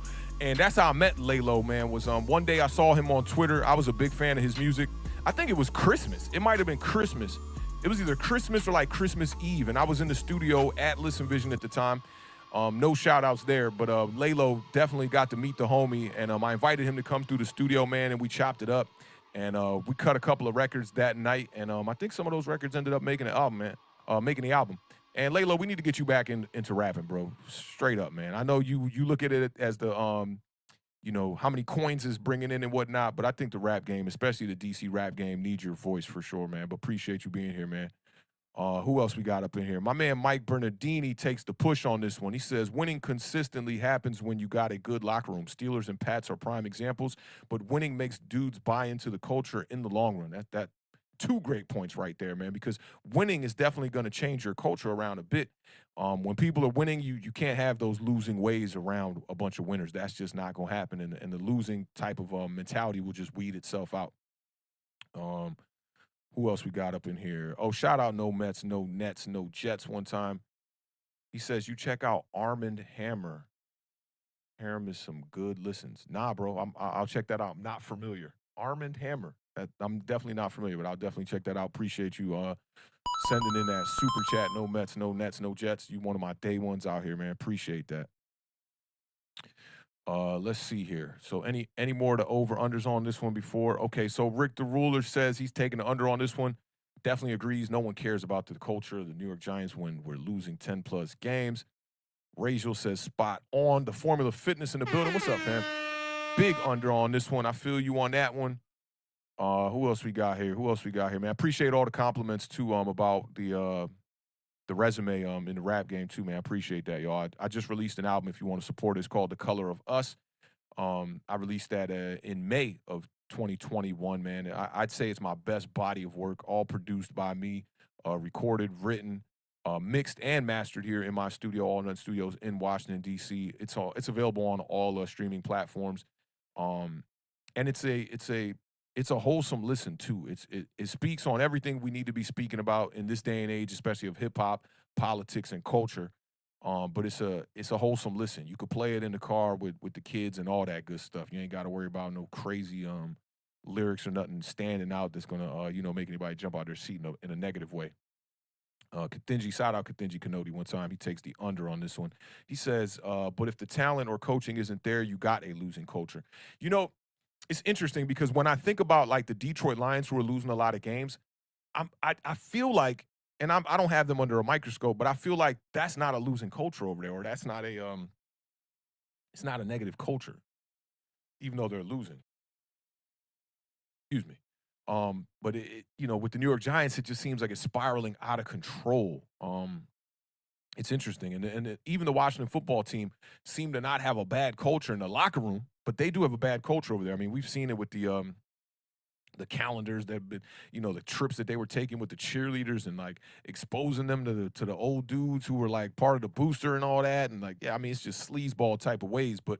As far as the locker room, the culture hasn't been that crazy. My man Lalo could speak to the culture a little bit too about with the Raiders. Like you see a guy in the higher ups like John Gruden. Yeah, the comments is crazy, but the Raiders don't seem to have a terrible culture in the locker room. They seem to be bonding together.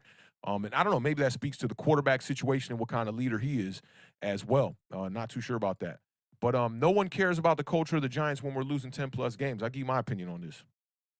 I'm taking the under on this one. Look at the Dallas Cowboys, right? They win games. Granted, they ain't been winning playoff games like that, but they win games. They're known to bring in somebody who was who has domestic abuse cases or off the field issues. Fans don't seem to care too much about that. I'm one that says this, man. When it comes, shout out Don Vito one time in the building too. Appreciate you pulling up. This is what I say about that, right? Like the NFL, okay? These dudes didn't like go to college and rank the highest of their class, valedictorians in high school and all that stuff, okay? These guys are not model citizens. They're the best at a physical sport, and that's why they got to where they are. I knew dudes that was in my high school. I won't speak of no names, but these dudes excelled in football, okay? They were horrible in the classroom, but they had more opportunities to go to college to play football than people who had better grades than them, simply because they could run, throw, pass, catch, whatever, of football. We know that these are not model citizens that we're looking at when it comes to football. And people overlooking the whole CTE situation in the NFL is ridiculous. These dudes is slamming helmets for a living. Granted, they've tried to clean up some of these rules to keep player safety at a high, but that's not going to stop this game from being what this game is and what it was born and bred on. Hits, man. That's what people like to see in the NFL. When people see somebody get hit, they don't think, oh, this guy should be a model citizen, okay? When you see a guy like, I'm trying to think of a good example. What's my man who's like James Harrison. When you saw him taking skulls off when he was in Pittsburgh, you didn't think that this guy was going to be the same guy that was going to, be doing the best gestures out here in society, okay? Thanks, Lalo. I appreciate you for bringing that up. Vontaze Burfict, bro. When he was laying people out, nobody was saying nothing. And then when he comes out and he makes a decision in his personal life that is questionable, then you're going to question it. Like, come on. It just doesn't make sense to me, man. Like, these guys are out here getting paid to crack skulls. That's just what it is. I don't care about the culture. I don't want a guy on my team who's out here, at the top of the domestic violence cases in America or nothing crazy like that. I don't want my kicker to be beating on his wife, obviously, okay? But when you got a guy like Odell Beckham and you talking about culture, like, I don't care. Odell Beckham can be out here crying, kicking nets, marrying nets. I don't care. He could be out here peeing, peeing like a dog when he celebrates, when he scores a touch. I don't care. That does not matter to me.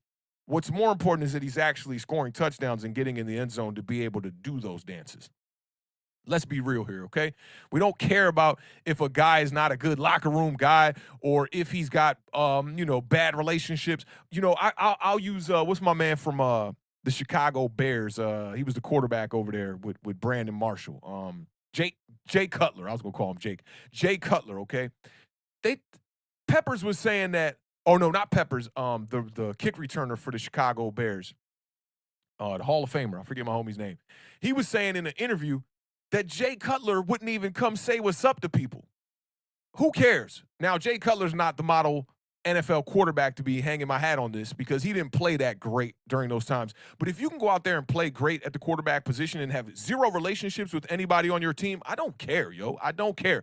Go out there and score touchdowns. And it bothers me that every time I try to think of Devin Hester's name, I can't remember it. I don't know why, yo, but Devin Hester's the one I'm talking about. He had an interview where he was on that show with the Spurs homie and the other basketball player, the pretty boy basketball player everybody be talking about. They got that show that was on Showtime, and now it's their podcast and whatnot. And he was talking about that. He was saying, like, yeah, man, Jay Cutler wouldn't even say what's up to us. He had one friend on that whole team. Who cares, man? Throw me touchdowns. It really does not matter at the end of the day. So I would think that most people are in agreement with this, and this is not an overreaction. Score touchdowns, man. Score touchdowns. My man, Amazing Guy, in the building one time. Shout out, Amazing Guy. He says, I don't know how Judge can survive another blowout. It's been bad, man. 3-to-1 ratio as far as points in this 7-game skid that the Giants have been on here. It's been really bad. It's been really bad over here in New York. And for me, residing in Washington, D.C., the one thing that I'm kind of regretful about not living in New York is that I don't get WFAN every morning. And shout out to the homie Sal, who's been on WFAN in replacement for Maggie and Moose. He's been killing it. I love his takes. I wish that they would upload the whole show so I could watch the whole show because I really love his takes. And I know they got Tiki Barber in replacement now for Maggie and Moose in the main slot. I haven't got a chance to check out any of that either. So, like, when the Giants are losing so bad, I don't get those big headlines here in D.C., man. I'm getting it from a Washington football team perspective. And Washington football team, they feel the exact same way that New York Giants fans do. They feel like their franchise is in just as many problems as we are. I don't know if that's quite the case, man, and maybe I'm just a little bit too macro with the New York Giants, but it's been bad in Washington for them too. But the New York Giants, man, this is the worst year that I can definitely remember. And one last thing on this culture statement here. Shout out my man Kareem Yee. He says that's character, not culture. Culture is how a team puts its product on the field, and character is how the players conduct themselves. That's a good point too. I will say this though, when I think about culture and character, culture comes from the higher ups and what they instill in the character of the players. Now, if you got coaches at the top of the culture that are unable to instill character in young men, especially, you can never forget. I know a lot of people like to look at the NFL and go, oh, we're dealing with men. These players are so, their physical measurements are of the best in the world. So sometimes you forget that these guys are kids.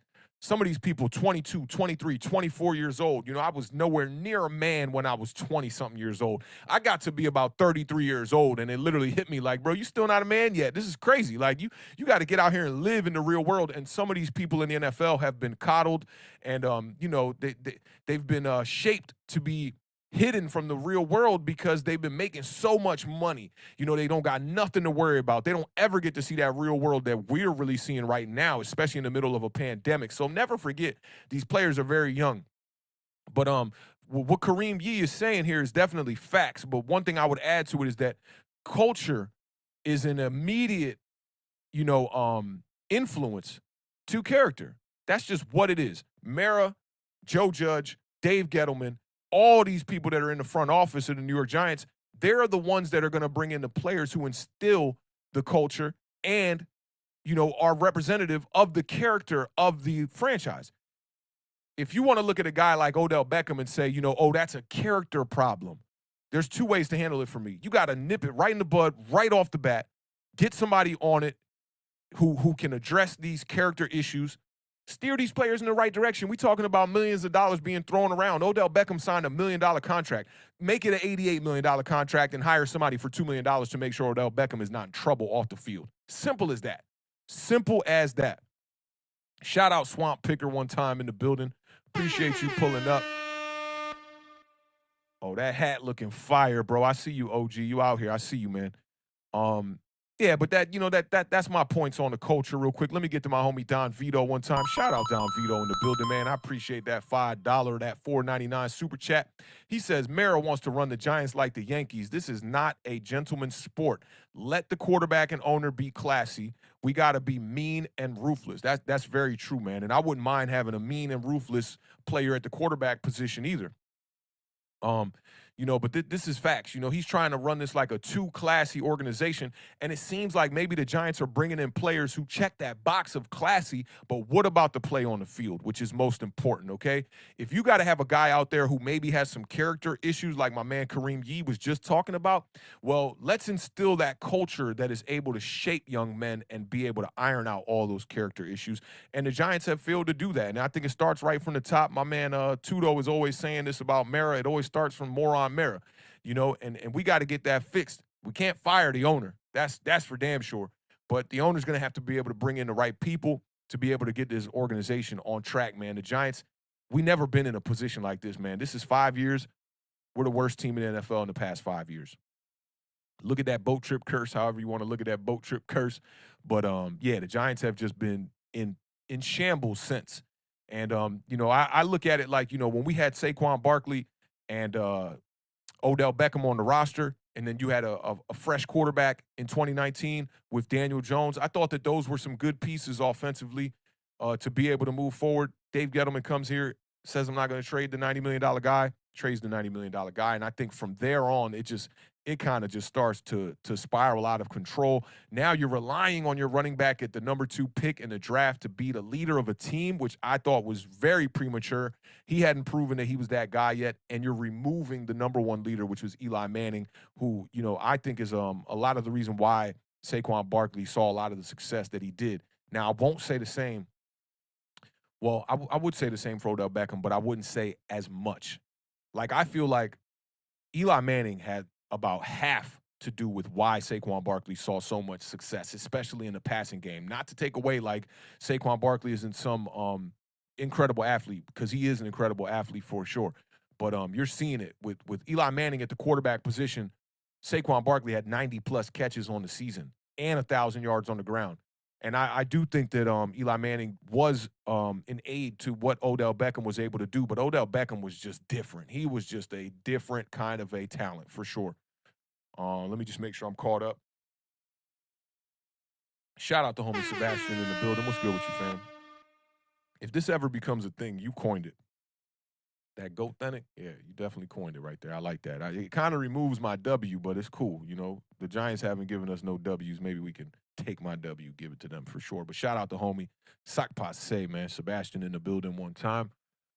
We got over 70 on across all platforms right now, man. We definitely appreciate all of y'all tuning in, man. It's been a good little chop it up session with y'all. Let me see what my man Lucas got to say one time. He says, it's trust issues. Giants front office lies, judge lies, and now we don't trust them in what they say and their ability to do, because any problem, they'll lie. That's very true. And in the beginning, we thought Joe Judge was going to be a no-nonsense kind of a coach and shoot things straight. But it seems like in every press conference, he's just dragging us on. Even in this last one, I saw a couple of clips where he was saying, you rest assured we're headed in the right direction. Like, that just makes no sense. Like, are we like trying to hit our floor to then finally bounce back up and be headed in the right direction, and you considering that being the right direction? It really makes no sense. But shout out my homie Lucas, man, one time for pulling up. Definitely been a day one, man. I still haven't got a chance to get over to the Beard's crib and check out all the gifts, man. But damn, the first gift that he told me about, bro, I cannot thank you enough. That is like the that is like the most kindest gesture I have seen on YouTube, anything related over the Giants, man. I appreciate you, Lucas. Appreciate you pulling up and rocking with us since day one. All right. So let me see. I'm gonna try to top that last instrumental. I don't think it's possible because people was definitely rocking with that last instrumental big time. So we're gonna keep the vibes a little bit smooth on this one. This one was supposed to make the last album. But let's see what we got on the slate for the Giant Overreactions here, man. I definitely appreciate y'all pulling up. Y'all know what it is, man. Hit that subscribe button if you are not subscribed. We do this kind of content 4 days a week. Awthentik and the Beard, my partner, Washington football team fan, man. We will see y'all tomorrow at 7 p.m. Eastern Standard Time for our recap of the NFC East. Not going to be a fun one. Looks like Washington is eliminated. Philadelphia Eagles clinched, and the New York Giants were mathematically eliminated last week. So it looks like the Cowboys and the Philadelphia Eagles are going to go on to represent the NFC East in the playoffs. Guess that heightens our chances for getting a win for the NFC East one time. All right, let's see what else we got here. We got two more. I'm going to go to this one. This one should be really quick, and then I'm going to get talking about the quarterback here on the last one. This one comes from Colin Coward of The Herd on FS1, probably one of my favorite analyst in the national media spotlight one time. He says, every Sunday, the Giants are awful, faster than every other team. It's like clockwork. Do y'all think this is an overreaction from your boy Colin Coward, or are there teams that are just getting to being awful faster than the New York Giants? I'm going to run a couple of statistics I had here about the New York Giants that were mainly for the last section, but tie over to this section a little bit too. The Giants are 30th in first quarter points scored. We scored 2.3 first quarter points per game. The Giants are ranked in the top 10, though, in opposing first quarter points per game. So the defense has been pretty decent in the first quarter. It's that offense that's been struggling. Our defense is allowing 3.4 points per first quarter. That's 7th in the NFL right now. The Giants average 194.3 passing yards per game on offense. That's 28th in the NFL. We're also averaging 99.6 rushing yards on the ground per game. That's 26th in the NFL. We're last in the NFL in red zone efficiency, 30th in red zone attempts. See, those two things cannot correlate together.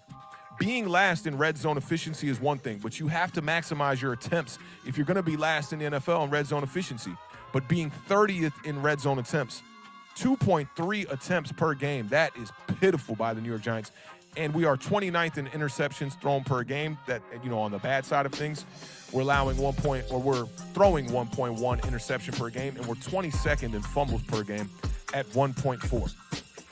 The Giants are awful, faster than every other team, like clockwork in the NFL. I gotta say that this is not an overreaction. The Giants are just bad, and it happens really quickly. Let me see what we got in the chat here one time. And let me see. Rachel the Great says this is definitely not an overreaction. Taking the under. Not even close. It's a hot you. Zachary takes the under one time. Bubs takes the under. Pat Barrios. Shout out Pat Barrios one time in the building. Stevie can see this. He's talking about Stevie Wonder for sure. Amazing Guy says Daniel Jones masked the deficiency of this team. I don't know. I think he might have masked the deficiency of the problems at the backup quarterback position. But like I said earlier, I think that this might have more to do with Freddie Kitchens than it does Daniel Jones. Freddie Kitchens has looked awful since the firing of Jason Garrett in these game plans. Maybe, just maybe, this is why Jason Garrett, resided to not throwing the ball down the field like all Giants fans wanted to do. And nobody's speaking about this now, but you know how I do over here, man. I'm not going to keep it optimistic. I'm not going to be pessimistic. I'm going to keep it realistic. I'm going to keep it authentic all day long. And keeping it authentic here is the Giants should never have been throwing the ball down the field because we don't have the offensive line to do so. And Freddie Kitchens is trying to, when we looked at that game plan with Jake Fromm when he got his first start, Freddie Kitchens was dropping back Jake Fromm 17 times in that game. He only completed 6 throws. That's not the way. 5-step drop backs for this kind of roster is not going to work. And I think it says more about Jason Garrett, what he was trying to do and how he was strapped at the offensive coordinator duties with the New York Giants. Now, I used to say this when we first brought in Jason Garrett, and I said it for 2 years. I said, Dave Gettleman's draft issues, because I was so upset that Dave Gettleman had not drafted any wide receiver talent, entering the 2021 season for the New York Giants. Before we drafted Kadarius Toney, we hadn't drafted a wide receiver outside of Darius Slayton in the 5th round, and that really made me upset. And when we hired Jason Garrett, my thought process was that Jason Garrett would maybe bring in some of that great drafting ability that they had in Dallas and bring it over here to the New York Giants to be able to draft better on the offensive side of the ball. Now, the way things went down, I said that for 2 years, that Jason Garrett was going to make this offense better in the draft room. Excuse me. And it didn't happen. And the way they fired Jason Garrett, it kind of led me to think now that Jason Garrett really had no say in what was happening in the draft room. And the Giants failed to bring in offensive weapons, not only with Galladay, but in the draft. Kadarius Toney really didn't do much for us outside of that first Cowboys game this season. And I think that now, this draft was definitely on Joe Judge and Dave Gettleman. I'm ruling out everyone else, and I'm placing the emphasis on them too. Because you see Jason Garrett, that game plan that he was running didn't look like the normal Jason Garrett. Jason Garrett would have died on the run. That Raiders game plan, that looked like a Jason Garrett game plan to me. Running that ball as much as you could. And now that he's fired, you see a guy like Freddie Kitchens going out here just trying to throw the ball way too much. And I think that might have saved Daniel Jones. I think we, as fans, we could have benefited from seeing Daniel Jones in the Freddie Kitchens system a little bit more to be able to assess this a little bit more. Granted, the 2 quarterbacks that have gone out there to play have been awful as well. But I think that the general consensus of this statement on the screen, I haven't seen one overreaction here.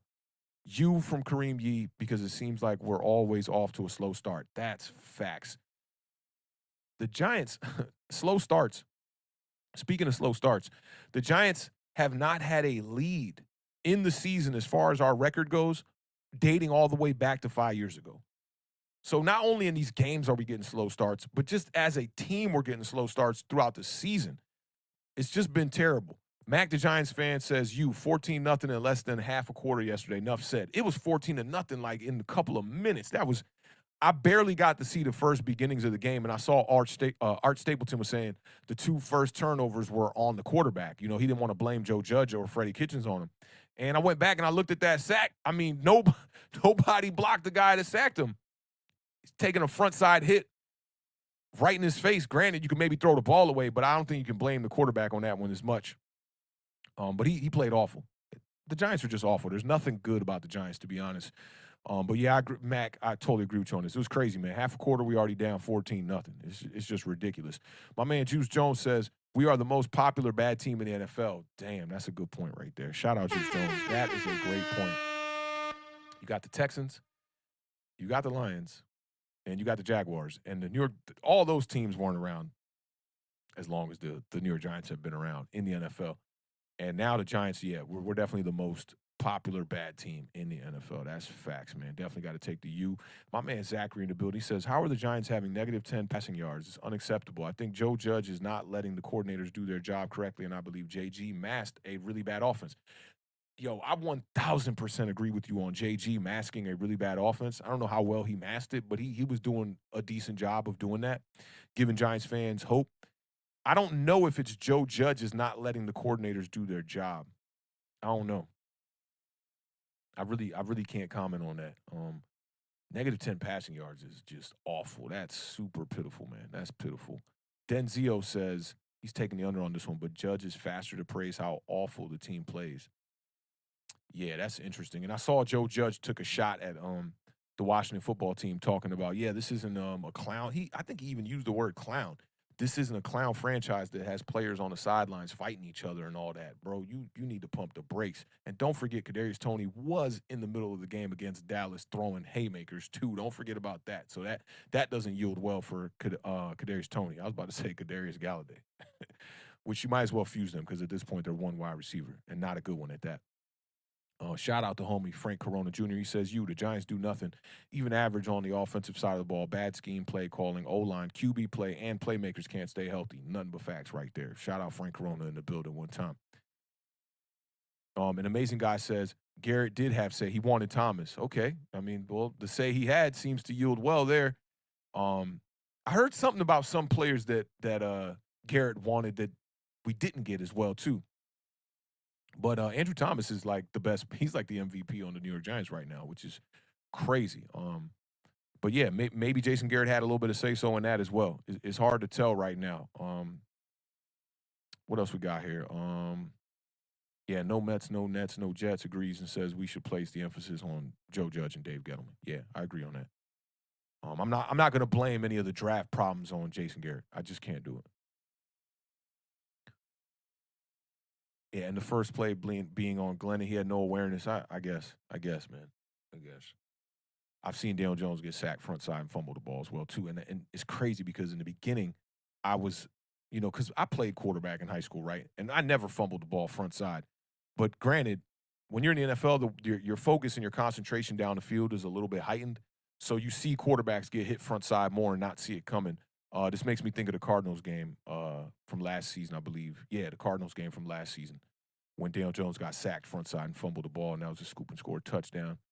But yeah, I don't know. I don't know. I can't place that blame on what's my man's name, Mike Glennon. Let me see what else we got here. See if we got any overs or unders. Yeah, so that's that. Yeah, and I mean the offensive line has just been awful. It's tough to excel at the quarterback position on this offense. I will say that, which doesn't help Daniel Jones one bit. And it's definitely not helping a guy like Mike Glennon, who career backup for sure. So it looks like we're all in agreement here, man. This taking the under on this. Not an overreaction. The Giants start slow. Our offense has been awful.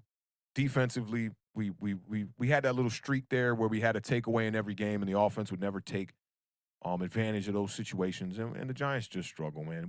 We're definitely just in struggle mode. So I think I didn't see one O for overreaction on this one. Shout out Alfredo Perez in the building one time, man. Big salute to your Eagles being playoff bound one time, man. That's a big bonus for you guys. A lot of people thought y'all were in rebuild mode this season, and now y'all sitting on a winning record, man. That's amazing for Eagles and Eagles fans alike, man. I like what I'm seeing out of Jalen Hurts, and he's definitely not hit his ceiling yet, which is a great thing because he's still winning games right now, and he's not looking to be the greatest passer right now. And if you can correct those things with Jalen Hurts and actually make him like, if you could get Jalen Hurts to throw the ball as well as Teddy Bridgewater at this point, Jalen Hurts is going to be a franchise quarterback. I mean, I love the way he runs the ball. He's a red zone maniac, man. He finds ways to get into that end zone as soon as the Eagles enter the 20-yard line. I love it, man. And some of the stuff that he's saying in the press conferences as well have just, they've been outstanding for me, man. When I heard him say, last week going into this game, he said something about keeping like he said that the Eagles got to know what they got to do and keep that mentality going into next week. You know what's there. Just go out there and handle business, and that's what the Eagles have been doing. The Giants seem to have been falling apart, and the Washington football team, that was a game that I thought they could win. They had enough healthy players. Their quarterback was back, and the Eagles gave him a shot there, but, Washington just didn't capitalize and didn't play their best football on Sunday. So shout out to the Eagles, man, for getting into the playoffs. That's major right there for y'all. Let me see what else we got here. Let me get one from Rachel the Great here. When your organization fully believes in the quarterback, the smart ones build around what that quarterback does well. It's the complete opposite with the Giants. Yeah. And then, this one right here makes me think about it like this. What does Daniel Jones do well? He kind of runs well, but I don't want to put Daniel Jones in harm's way because he seems to be the kind of quarterback who doesn't slide well or get out of the way of big hits well. So that's going to yield you to have injuries every season. Daniel Jones has now missed a bunch of games due to injury. And that's been his problem. He can throw the ball pretty decent, but his arm is not like, I don't look at Daniel Jones and go, whoa, arm talent is jumping off the screen. It's not. He struggles throwing the ball outside of the hash. Down the middle of the field, he's shown some promise that he can do some things. I don't know. Maybe if you get Daniel Jones an offensive line, I think, I can confidently say that. If you were to get Daniel Jones a good offensive line, he would be able to do some things in this offense. It's going to start up front. And I think that's why a lot of Giants fans want us to go out there and spend so much capital in the draft is because they're just hoping that offensive line gives Daniel Jones the time to be able to make, good reads because that's where he struggles. He doesn't scan the field fast enough to be able to operate with a below average offensive line. So Giants fans really want to see that offensive line improve because when he's had time to throw the ball, he's looked pretty decent, and he can fit the ball into some tight windows. Let me see this one right here. Since it's in response, Rachel says, Authentic, I like to use Kyler Murray as the perfect example, a team that is built to highlight his strengths and mask his weaknesses. That's for damn sure. And their offensive line is a part of that because I'll tell you what I thought about this game with the Cardinals going in against the Dallas Cowboys. I was like, if the Cowboys could get pressure on Kyler Murray consistently throughout the day, the Cowboys will win that game. But, when you got Kyler Murray in the pocket, being able to make throws, and he don't got to get into that panic mode where he takes his eyes off down the field. That's what you want Kyler Murray to do, is take his eyes off down the field and force him to try to run the ball and keep that contained from your edge rushers. Cowboys weren't able to do that. And you're right about this. They definitely play to his strengths. They try to mask his weaknesses 1,000%. I got to agree with you on that one for sure. Bub says that Chiefs game should tell you everything about Jones. And I'll tell you what about this game, the Chiefs game. Down by 4 points, I want to say it was in that game, late. Daniel Jones had another opportunity late in that game. Sometimes you got to be able to just play above the X's and O's and just go out there and get the victory. I thought the Chiefs gave us that game on a platter, and we could have won that game had we had some elevated play from our quarterback. That was one of those games, and he just didn't get it done. I don't know if that's the thinking that you're going for on that one, but Daniel Jones is the kind of guy that, like, it's worse than a Kirk Cousins. Kirk Cousins, you give him the ball, 2 minutes left in the game, prime time, lights on him. I'm like, he's probably not going to get that done. And I think Daniel Jones is worse than that. 3 game-winning drives in his 3 seasons in the NFL. It's just not enough. It's just not enough for me. I'd feel more confident with a lot of other quarterbacks back there. But, if you can build around him and cover up some of the deficiencies that Daniel Jones has, then the Giants could win some games. They wouldn't be a great team. But it makes me think about this, too. People are like, oh, don't go out here and spend that money on Russell Wilson because it's not going to make the Giants a Super Bowl contender. Well, neither is fixing the offensive line and bringing Daniel Jones back. Don't expect the Giants to be contending for a Super Bowl with a good offensive line and Daniel Jones. They'll be an average team at best. So I think you could go either way on it. I'm not one that says there's a right way to build a team. You're never going to get that from me here. There's multiple ways you could build a team for sure. And my man Lucas says Jones looks goofy really well. That's true. When he's running, man, he don't got his head on a swivel, man. He's not one of those quarterbacks that the awareness, if he was in Madden, I want to look that up too. I might go look that up when we get off air, what his awareness rating is, because he seems like his awareness is like 70, something like that. He doesn't see the second defender coming when he's running the ball, and that's a big problem because you're focused on trying to make the first guy miss, and when that second guy hits you, it's going to be a problem for sure. We've seen Daniel Jones get hit like that and injured like that a few times in his career, for sure. So let's get to this last one before we get out of here, man. We've been talking about Daniel Jones a lot. If the Giants lose and Bears win, we would get 5th and 9th picks. That's a good point right there, amazing guy. I appreciate you bringing that up. So if the Giants lose and the Bears win, and the Bears are playing the Vikings, I believe, for this last game, I'd probably see the Bears losing. Hopefully that drops them down a little bit, and we get a higher pick. All right, let's see what we got here. Oh, Pat Barrios, I'm going to get you one time. Since the comments ain't flying too crazy right now, I'm going to highlight this one right here. Even if we get the best of O-line available, like David Deal said, him and Subert had at least 2,000 snaps together before they synced. So will not gel as fast as people think. Keep this in mind. That's a great point. A lot of people who want to spend that capital on the offensive line are hoping that offensive line, the 2 draft picks that we would spend in the first round will come in and automatically just be a fix, stitches, for lack of a better term, and not a Band-Aid, because you can't just expect these young guys to go out here and just ball out. You saw even Andrew Thomas had his struggles in his rookie season. A lot of people would chop that up to the offensive line coach and the technique things that he was dealing with. But that's true, man. You can't just expect, 2 offensive linemen, first-round picks to come in and just be great. I can't even remember the last time we saw a team draft 2 offensive linemen in the first round. That'd be something good to look at. I'm going to do some research on that today when we get off. Shout out my homie Heartstone Media one time in the building. He says most of Jones' injuries have come from head on, not hit from behind or side when he runs, not an awareness thing. Nah, you're wrong on that. If you look at the injury last season, he was running and he got tackled from behind, and that's how he got the leg injury. you could talk to the concussion injury this year that was head on. That was all Daniel Jones' fault, and that is an awareness thing as well. When you are running an RPO play or some kind of a fake at the goal line on the 1 yard line, it wasn't even fourth down, okay? Daniel Jones fakes the run, and then he starts running horizontally down the line. He had plenty of time to be aware and see that he was going to get clobbered on that play. Instead, his awareness gene told him, hey, go ahead and truck this defender here. You know, don't try to just live to play another down, maybe dive, get out of bounds. He didn't try to cut it back. He tried to cut it up. So I'm 100% in disagreement with you here. And I'm trying to think back to the rookie season injury in 2019 when Eli Manning got to play. I can't remember. Maybe somebody in the chat can remind me. But that's all awareness, man. The kid takes too many hits when he's running the ball and he can't slide. So, you know, you look at the hamstring injury. That was against the Cincinnati Bengals. I vividly remember that one. He pretty much had a first down already, and he was falling to the ground kind of, but he just didn't get down to the ground quick enough, and he got hit from behind, twisted up a little bit. You get the hamstring injury.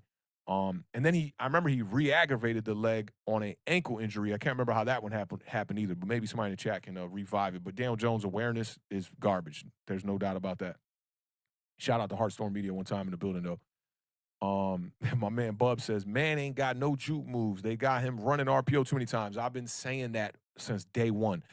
Even before the reports came out that he was hurt with the neck injury, that Monday Overreaction, I came on air. I had Big Pat on the show. Shout out to Big Pat. And I talked about it. I said, man, the second play of that game, something didn't look right there. Most quarterbacks don't take that hit and continue to play the game. I didn't think it was going to be a neck injury. I thought it was going to be a concussion injury. But yeah, even with Jason Garrett, that was one of the main flaws I had with Jason Garrett was you know, him running the RPO too much, just running him too much. And so my man Amazing Guy says Jones got the ankle injury last year when they rushed him back against the Cardinals. Yeah, but you know, more specifically, Amazing Guy, what we're talking about is like, how did he get hurt? Because he didn't come into that game with an ankle injury. He came into that game with the hamstring injury. And I can't remember if he got hurt in the pocket. I think it was in the pocket, but if y'all remember how he got hurt, let me know. I definitely remember the ankle injury. Jones got an ankle injury his rookie year running up the middle against the Packers. I can't remember that one either. I'm going to go back and look at that one when we get off air as well. But you can say, like, yeah, a lot of Daniel Jones, shout out Sebastian one time, I just saw that.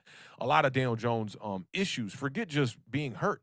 His issues at quarterback have to do with awareness. And my man Sebastian, right on time, appreciate you, brother, for the 199 super chat, says Daniel Jones has a 68 awareness in Madden. That's about where I would rank it, man. And Amazing Guy says Jones got hit a lot against the Cardinals. Yeah, you know, look at the quarterbacks who excel, especially in the running game. They don't get hit. You got to look at Peyton Manning, who you could say his awareness was a 99. And just think about how many times you saw Peyton Manning taking big hits. He knew when to get down quick and not take those hits. The awareness was on 1,000.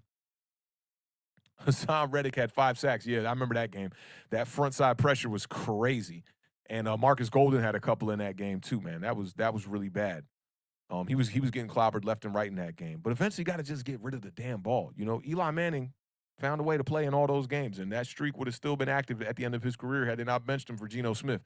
Awareness is a major importance to, what's the word I'm looking for? Like an attribute to have at the quarterback position. For sure. So let's get into this one. We're doing a lot of quarterback talk. Let's get into this last one before we get up out of here one time. And we're going to rock with this joint right here. Let's see what we got here. And I saw this one. This one kind of struck me. I don't know. This one's a little strange right here. I'm going to see how the chat is reacting to this one time and see where we go. I appreciate all 50 plus of y'all still being in the building, man. Y'all know what it is, man. My name is Awthentik. I am the co-host of Awthentik and the Beard, the best division in football, the best television show not on television. One half. Shout out to the best co-host in the country, my guy, the Beard, one time. I know he's got an auction going on. And salute to all the 420ers out there. It's 420 on the East Coast right now, man. Y'all know what it is.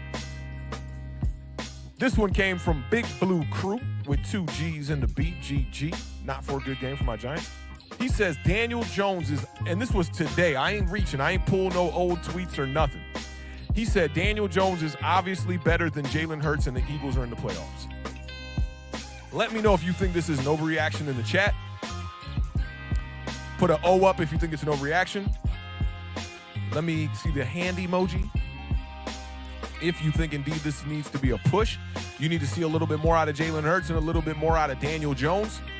And if you agree with the statement on the screen, let me see some U's in the chat for the under.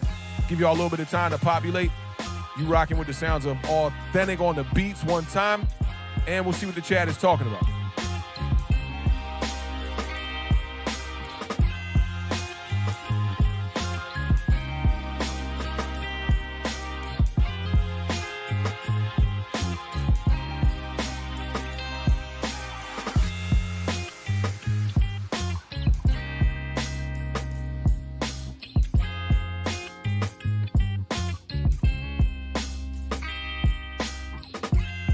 Checking y'all out. I'm checking y'all out right now. I'm checking y'all out. I'm checking y'all out. Yeah, we a little split here. We a little split here.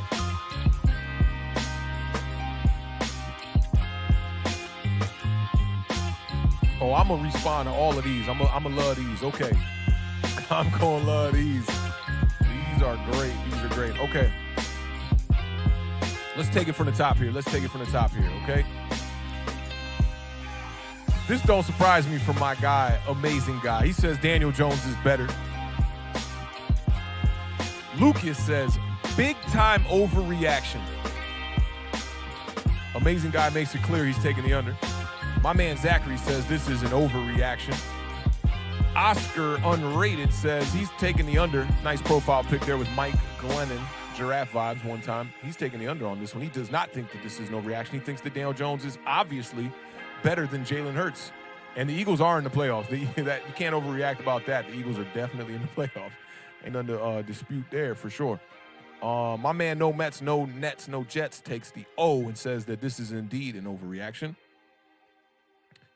Shout out to Alex one time in the building. Believe Alex is a new viewer of the channel here. Make sure to hit that subscribe button if you dig in what we're putting down over here at Awthentik and the Beard. I want to try to give a hack at pronouncing that last name. Annunziato. Annunziato, maybe? I'm probably totally wrong on that, but my man Alex is taking the under one time. Sebastian takes the over. For those of y'all that are taking the under, I really need an explanation for this. Because y'all know where I'm going with this one. The Giants could be the Eagles with a good O-line. Ooh, I don't know about that, bro. The Giants could be the Eagles with a good O-line. Absolutely not. Their running back situation is by far better than ours with the three-headed monster over there with Boston Scott, Jordan Howard, and Miles Sanders, especially when healthy. Their wide receiver core seems to be better. I don't know. Maybe on paper ours seems to be better. But their wide receiver core has been putting up better numbers than our core. But I probably call the wide receiver core a wash. Their defense has been better than ours for sure. My man Mike Bernardini is taking the under on this one. Tom's World says overreaction. Hurts almost threw 5 interceptions versus us. Yeah, that might that might yield his case better because on the year I think he has like 8 or 9 interceptions. Three of them were against the New York Giants. Heartstorm Media says that's facts. He's better than Baker Mayfield too. That's a good point right there. I'm gonna take the push on the Baker Mayfield vibes. I like what I'm seeing out of Jalen Hurts for sure. Mike Gorga takes the push. That's the first push we've had all day, I believe. Hurts got a good run game, Oscar Unrated says.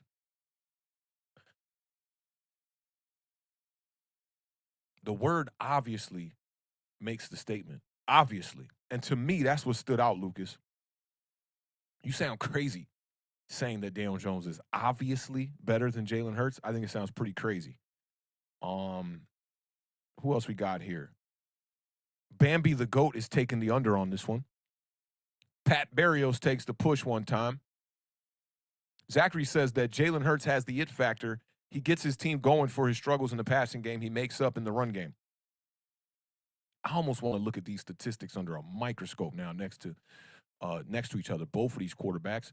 Old man Rob's taking the push. Shout out Old man Rob. What's going on with you, brother? Hope all is well.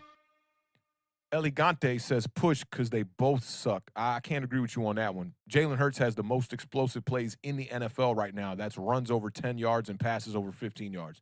The most in the NFL. I can't say that. I never say that Daniel Jones sucks because I think he's average. And I wouldn't say that Jalen Hurts sucks. But shout out to Elegante one time in the building. JJ Stangl says at least Jalen Hurts can get his team into the playoffs. He did do that. Bambi the GOAT says Daniel Jones, the one read legend. A lot of that might have to do with Jason Garrett and Freddie Kitchens. Not sure. We'll find that out, I'm sure, next season because it looks like Daniel Jones is going to be the quarterback next season. Five-string Fling the Art Law. Shout out to five-string Fling the Art Law. Appreciate you pulling up. Seems to be a new viewer of the channel one time. Make sure to hit that subscribe button if you're not subscribed to Awthentik and the Beer Man. We do content here 4 days a week, focused on the New York Giants and mostly the NFC East. Bub says Hurts is better. He knows how to win and get past the mistakes. Man, that no one has said this to me yet, and this is a really good point right here. I talked about this with Eli Manning, not in reference to Jalen Hurts or Daniel Jones, but Eli had this knack of like just going out there and throwing a couple interceptions and not even caring, getting right back to the huddle and getting it done. It reminds me of Super Bowl winner Lawrence Tynes. When you look at his Super Bowl, how he missed a couple of kicks, but he didn't let them kicks bother him. He went out there and kicked the game winner.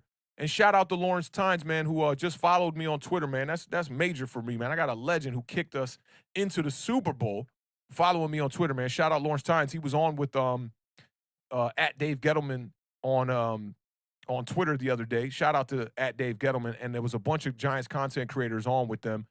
It was a fantastic panel, man. Make sure you go check that out. That was on the Soundwell YouTube channel. Make sure to follow Dave Gettleman on Twitter. I think it's David A. Gettleman. And you can see that stream. It was a really good stream, man. And Lawrence Tynes gave some of his opinions about Daniel Jones. One of them that stood out to me was that Daniel Jones is just pretty much a game manager at this point. You're not going to see a guy who's going to go above and beyond.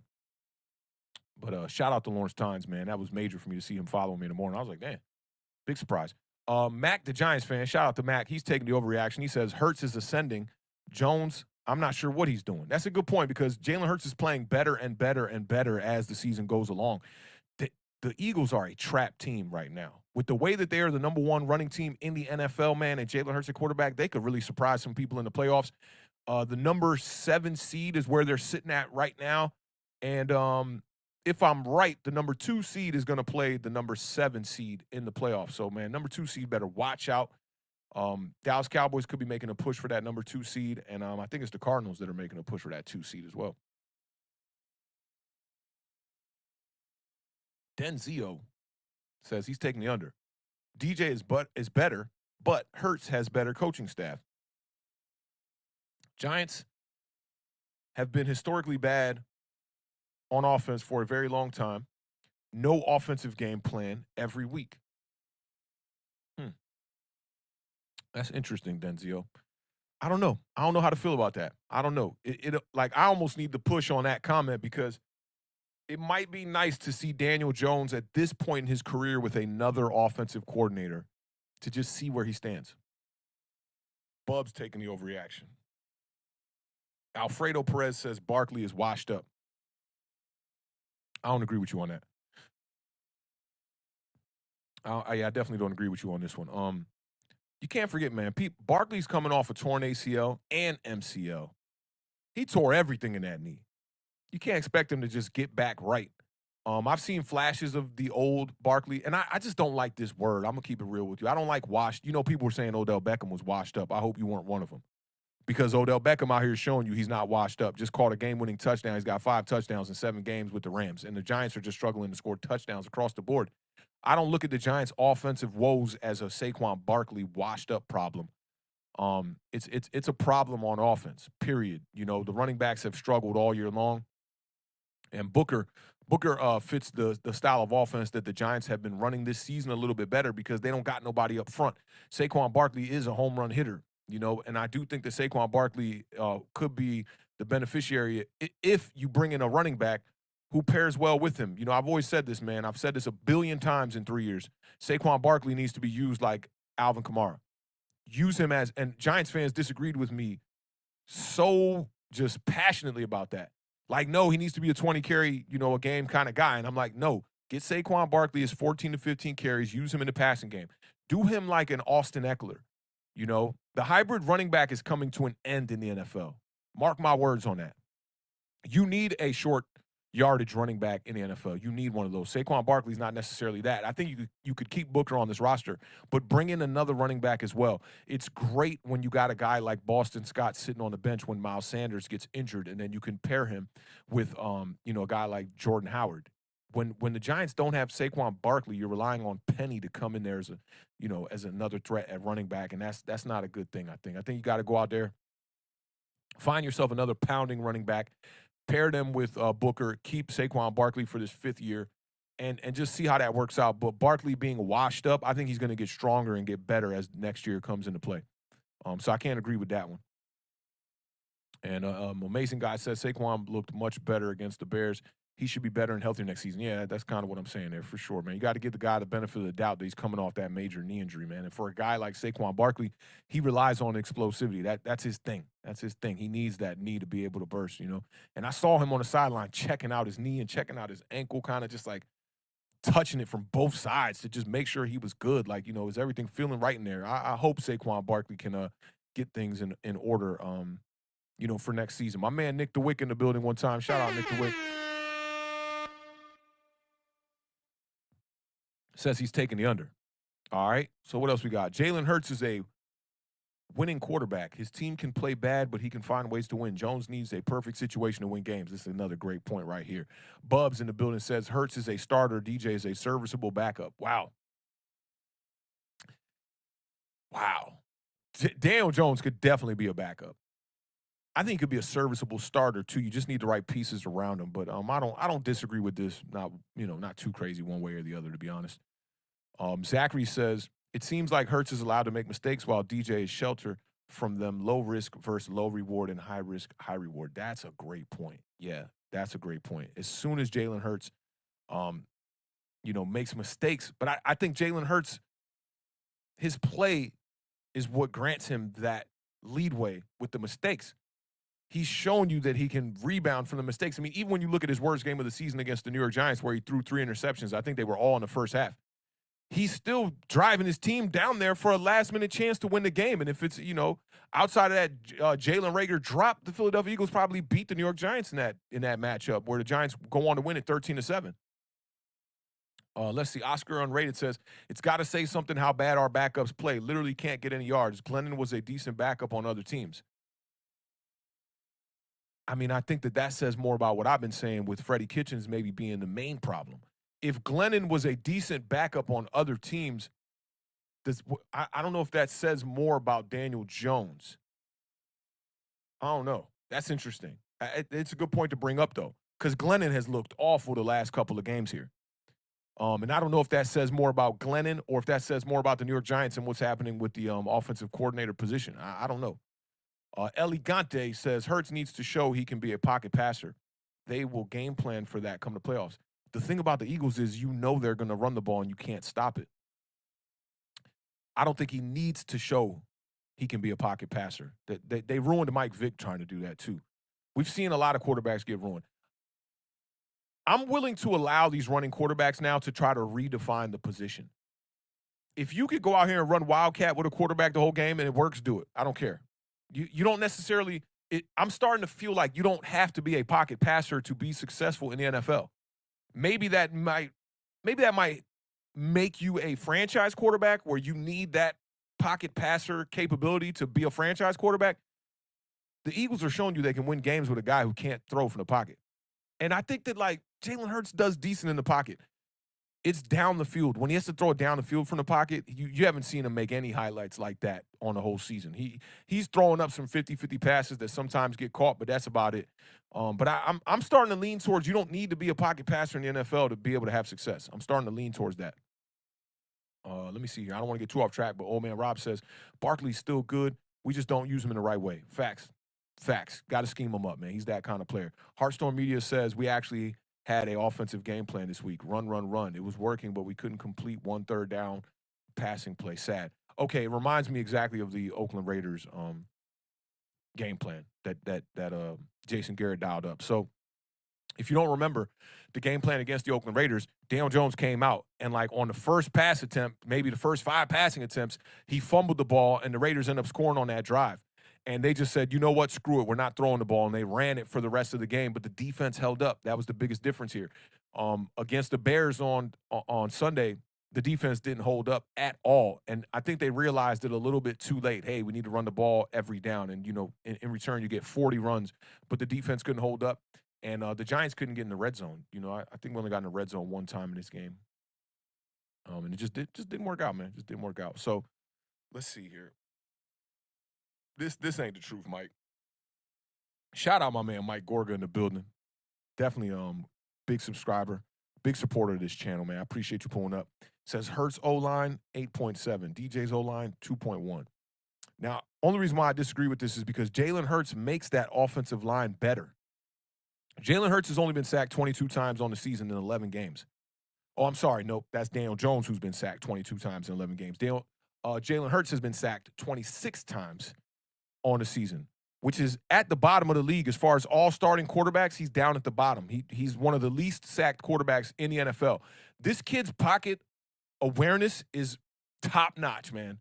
He is up there. And a lot of the reason why their offensive line looks the way they do is because they keep teams off balance with the running game. They run the RPO and the read option to a perfection. And Jalen Hurts is very, very tight with that. He's sharp when he's running that RPO. You can see the fakes and just the way he runs that RPO. It's hard to tell who's getting the ball. And I think that keeps teams off balance. I don't think that the Eagles' offensive line is some world-class offensive line at 8.7. So I got to disagree. I do think that the Giants' offensive line is worse, but they're closer than we think, I believe. Who else? Street Soul in the building. What up, Street Soul? How you living? Daniel Jones, in my opinion, is a good backup. I feel we need a team, but I'm sure it's not the players, it's management. Guys like Barkley and Ingram, hell, even Galladay would light it up on a different team. I kind of agree with you on that. The player development with the New York Giants has struggled across the board. And guys like Evan Ingram, Sterling Shepard, they're not getting better. And that worries me. And that's one of the reasons why I think the new GM is just so detrimental. And it's just, we just got to get that handled in the offseason to be able to bring in the right players, but not only bring in the right players, but develop these players, because under this coaching staff, the New York Giants have not developed well at all. And let me see, I'm kind of falling behind here a little bit on the chat. Y'all, I know a lot of people got a lot to say, and I do want to bring up a lot of what y'all are saying here. I think it's important that we had this engagement here. Elegante says, who have the Eagles beaten lately that are a playoff team? Let's see.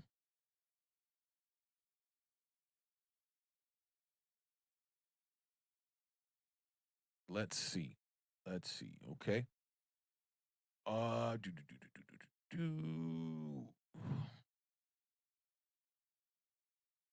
Just want to pull up their schedule here and really look at the teams that they have faced off against to come to a clear-cut assessment about this, okay?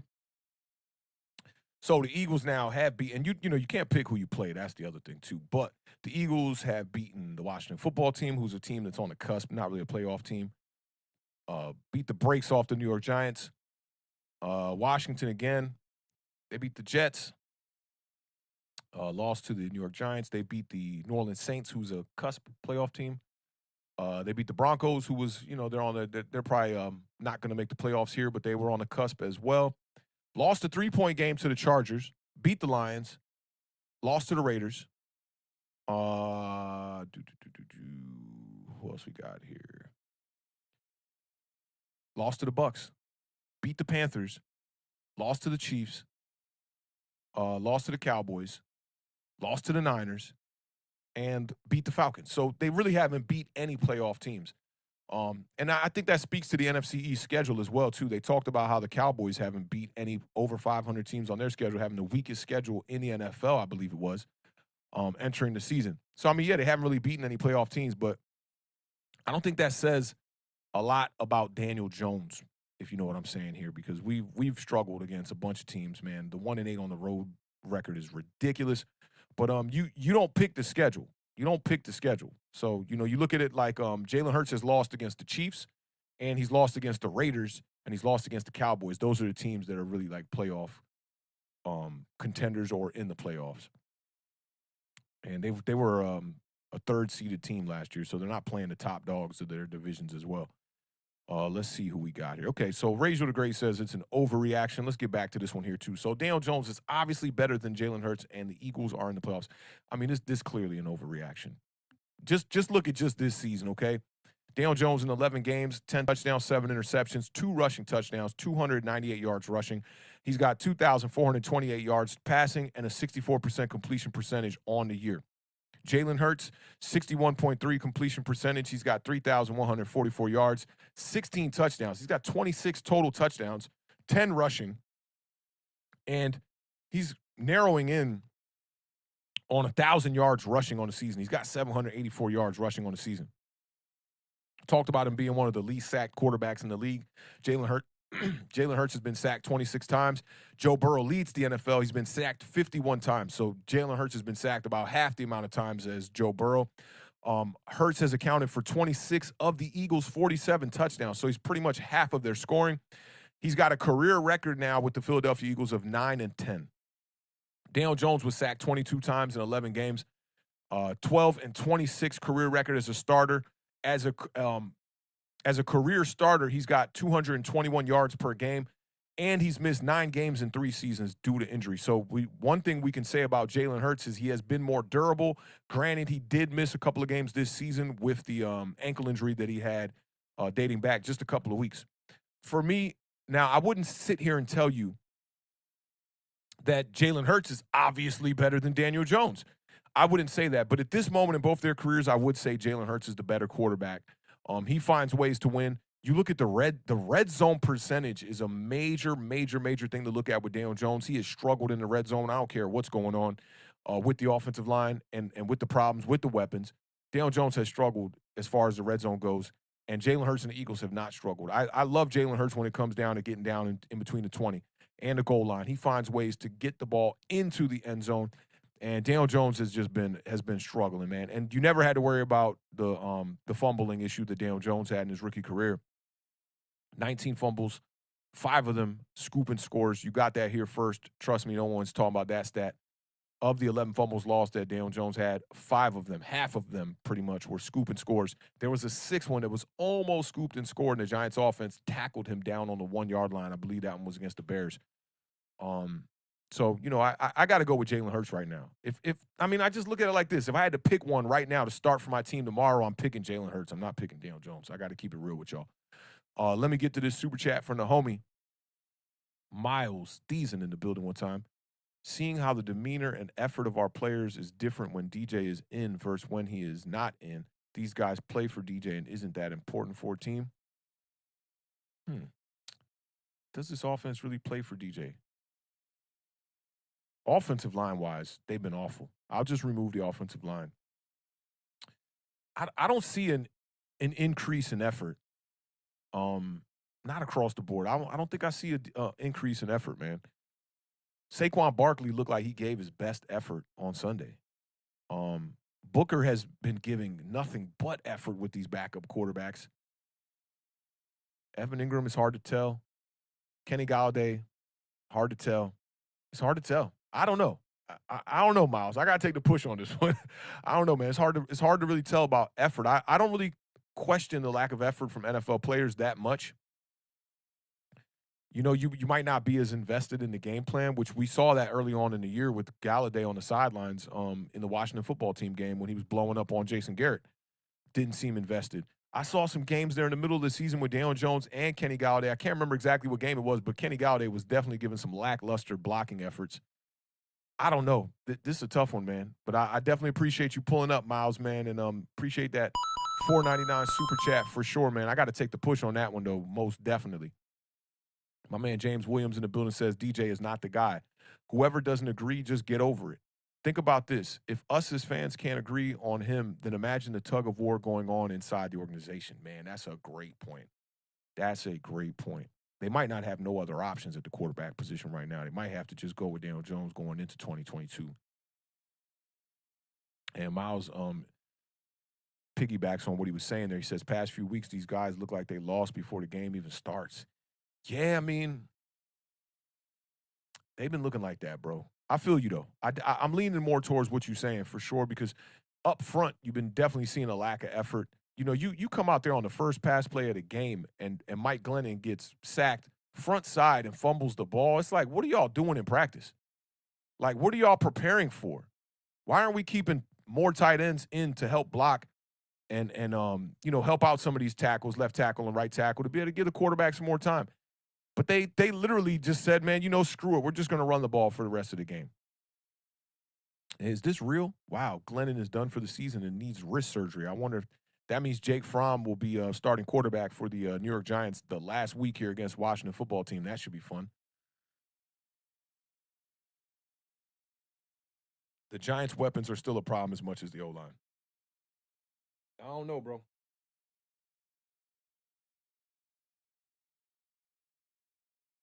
I don't know.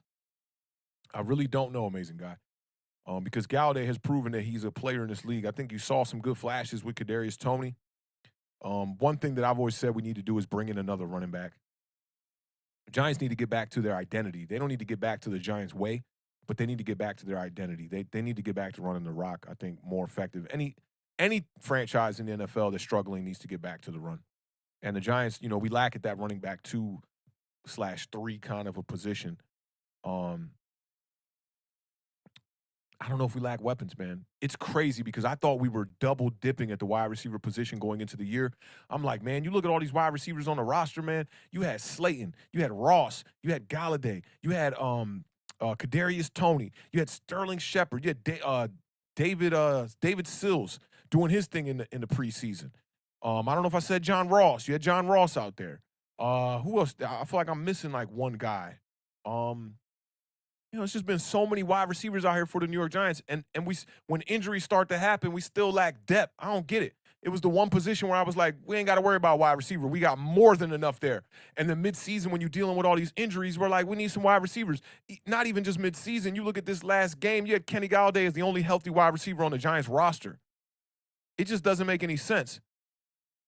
I don't know if this is the conditioning, medical department. Like, I don't know. At the beginning of the year, I did not look at this roster and go, 4 wins. I didn't think that.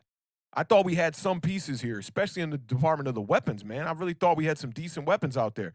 But it's starting to make me think that maybe the offensive coordinator and just the philosophy of this team is just broken. You know, they came out and just did it wrong. You know, and then within that philosophy, you needed the strength of your offensive line to be the strength of the team in the offense. And the offensive line is probably the biggest weakness on the offensive front. You know, it's interesting. It's really interesting now when you can see it in hindsight because I was hyped for the year, man. I was ready for this season. I totally thought that the Giants could go out here and put up some numbers with the roster that was on paper, and it completely failed. I didn't think we were a guaranteed playoff team, but I thought we was going to be somewhere. I thought that we would at least be improved from last year's record of 6 wins. I definitely thought that. And now to see that, you know, people are still complaining about the weapons, and this offensive line is just awful, and our quarterback has definitely taken some steps back. I don't know where to start with this team. I don't know. I really don't know where to start. I don't know. And Rachel says, low-key has been mentioned, but the medical staff, training, and conditioning guys need to be fired.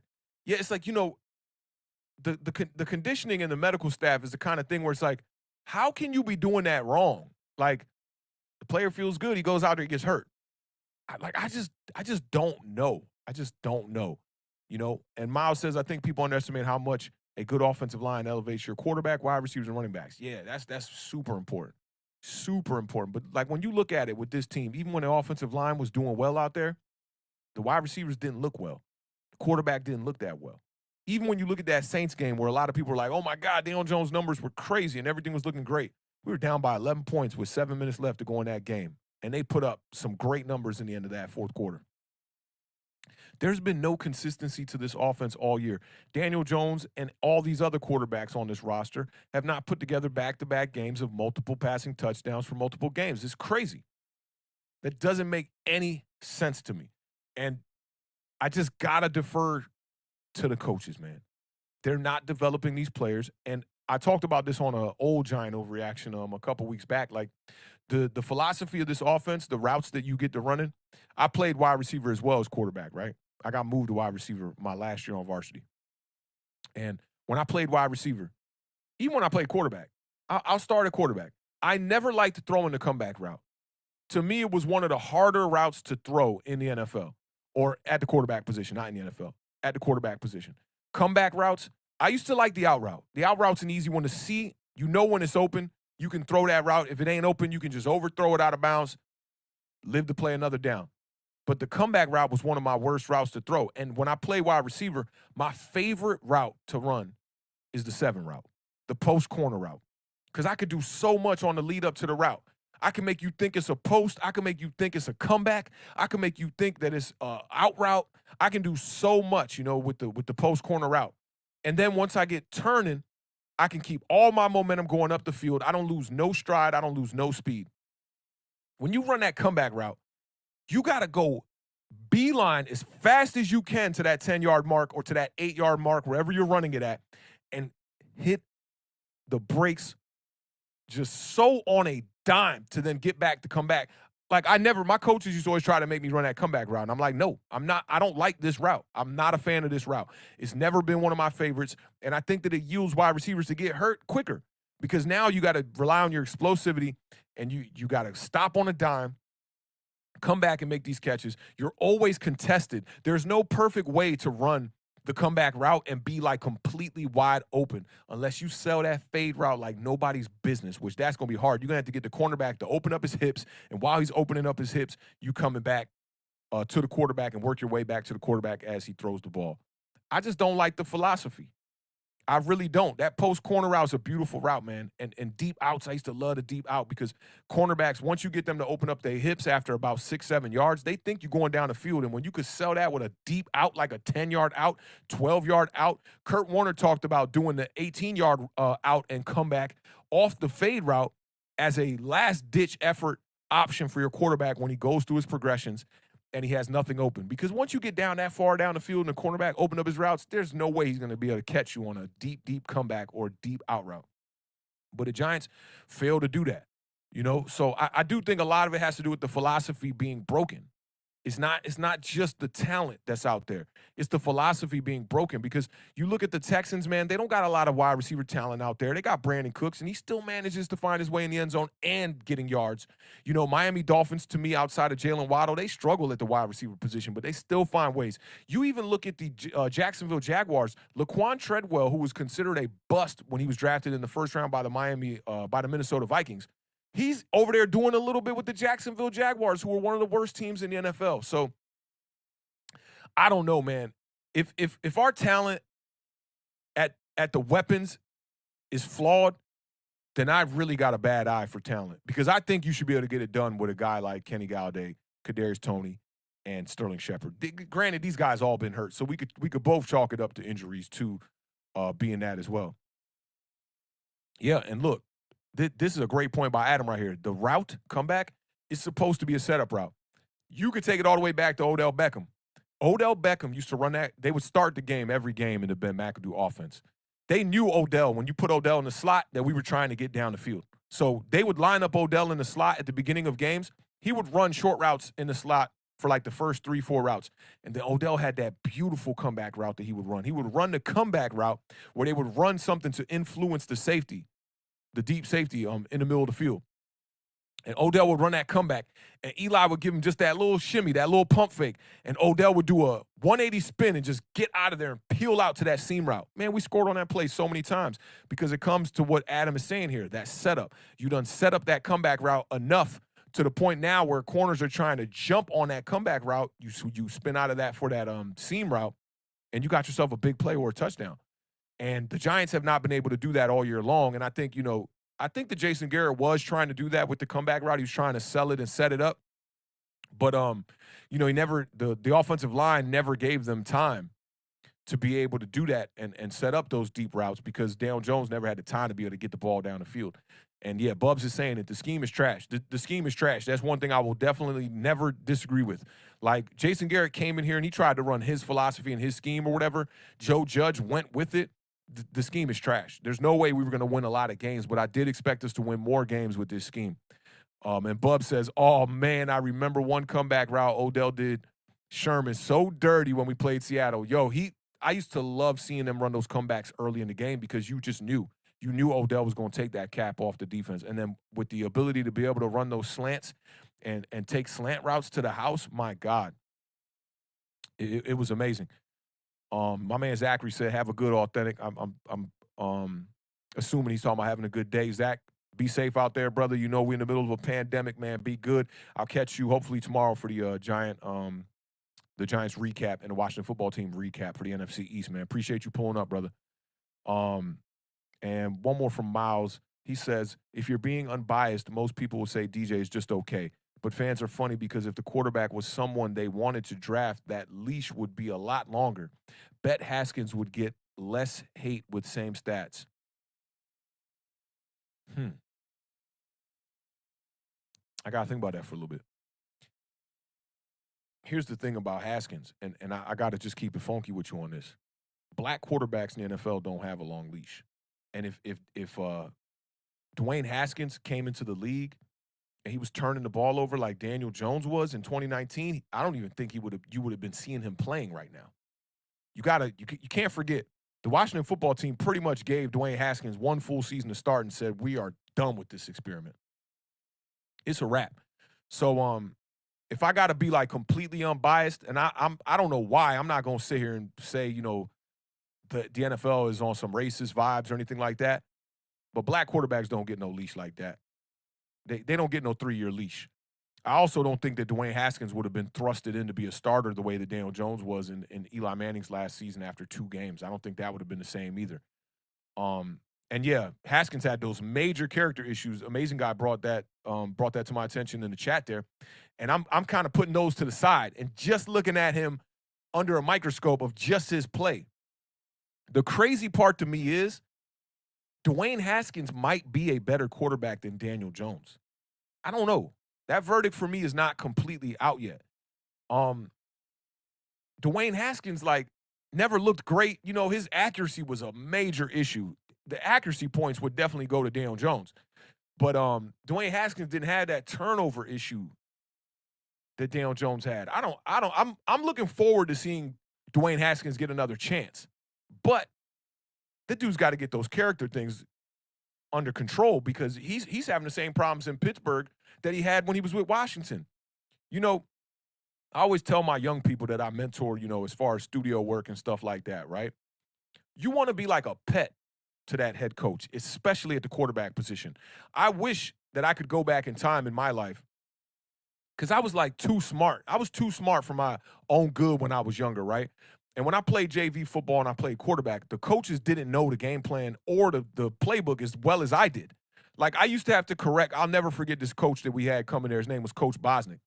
He literally didn't do nothing. Like, I ran the offense on JV my 10th grade year. And the coach didn't know half the stuff that I knew about the scheme, and let alone about the scheme about football.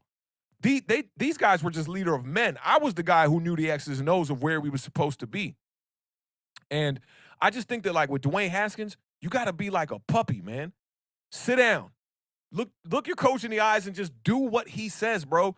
And just be like a slave to the coach, bro, straight up. Like, you want that coach to be like, yo, that kid is not on my bad side on any day.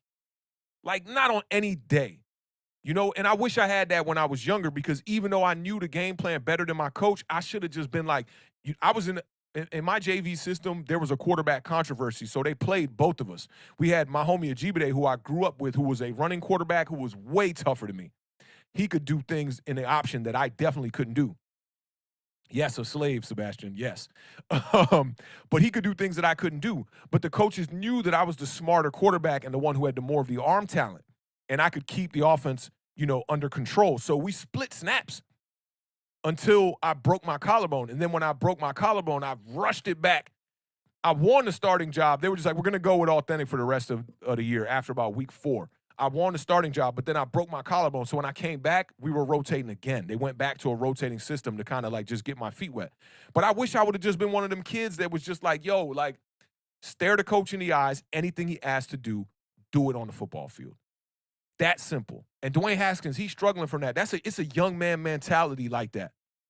And unfortunately, in our culture, in African-American culture here, we get that a little bit too much. Like it's a spiteful kind of mentality because we came up doing things our way anyway. And Dwayne Haskins, he definitely struggles from that. He got to just sit down and be a puppy dog, bro. And until you get your opportunity and then ball out, show out that you can play. But I don't know. Dwayne Haskins might not ever get that other opportunity ever again. But I don't know. He at this point he might be a better quarterback than your boy Daniel Jones. I don't know. I really don't know. You know, my man Online Big Blue in the building. Shout out Tim one time, man. I got to catch up on your latest video. He says, I am too smart now, and I'm a little too smart now. But as adults, we have that, you know, we get that leadway to be able to do that now as an adult. We went through the trenches. Football's over. I ain't about to be nobody puppy dog. Maybe my shorty, that's about it. But shout out to Tim and Online Big Blue one time in the building. Excuse me. But yeah, this tweet to me was the craziest of them all, bro. Like, Daniel Jones is obviously better than Jalen Hurts. I thought it was crazy, man. I thought it was really crazy, man. But I appreciate y'all all pulling up today, man, to the Giant Overreaction. This has been a really good one. We still got about 50 in the building, man. I appreciate y'all. Y'all know what it is. Make sure to tune in tomorrow. We're going to be doing our recap of the NFC East with the playoff-less Washington football team. I didn't mean to bring that one up. I meant to bring this one up. The playoff-less football team and our New York Giants. This has been really tough, man. It's really tough. But every time I get to come here and chop it up with y'all, it definitely makes my Monday better. Haven't seen Victory Monday since the last time we played the Philadelphia Eagles. My man, no Mets, no Nets, no Jets said, nah, DJ is better. I think he's talking about Dwayne Haskins. That might be the case. That might be the case. You might be right about that. I'm not sure. I just want to see my man Haskins get another opportunity, man, because he was the higher prospect coming out of the draft. I know he played at a bigger school, put up some big numbers with some great talent at the wide receiver position. But, you know, I just want to see him get another chance. I think he deserves another chance. Make sure on y'all way out, y'all hit that subscribe button. Y'all know what it is, man. We definitely appreciate all of y'all pulling up. This channel without y'all is really nothing. It would just be me documenting my takes. And, you know, no viewers in the building would not be a good look, man. Y'all been really good to us over here at Awthentik in the Beard, man. We can't thank y'all enough. Hope y'all have a happy new year. And don't let nobody tell you that you shouldn't be setting no New Year resolutions, man. You know, whatever it is, try to be better with yourself. Raise that bar. Y'all know what it is. Shout out to Rick the Ruler. Shout out to Online Big Blue in the building one time. My man Adam Costas for pulling up one time. I got to get you on an overreaction, on a Giant Overreaction, Adam. I definitely want to get you on here, man. And I got to get Tim from Online Big Blue on here as well. We got about 2 weeks left. I'm supposed to add a beard on here for the Week 18 version of this with his Washington football team in the dumps as well. My man James said we're better quarterbacks than Daniel Jones. I appreciate that, man. Shout out Rachel for tuning in and sticking around the whole show. No Mets, no Nets, no Jets.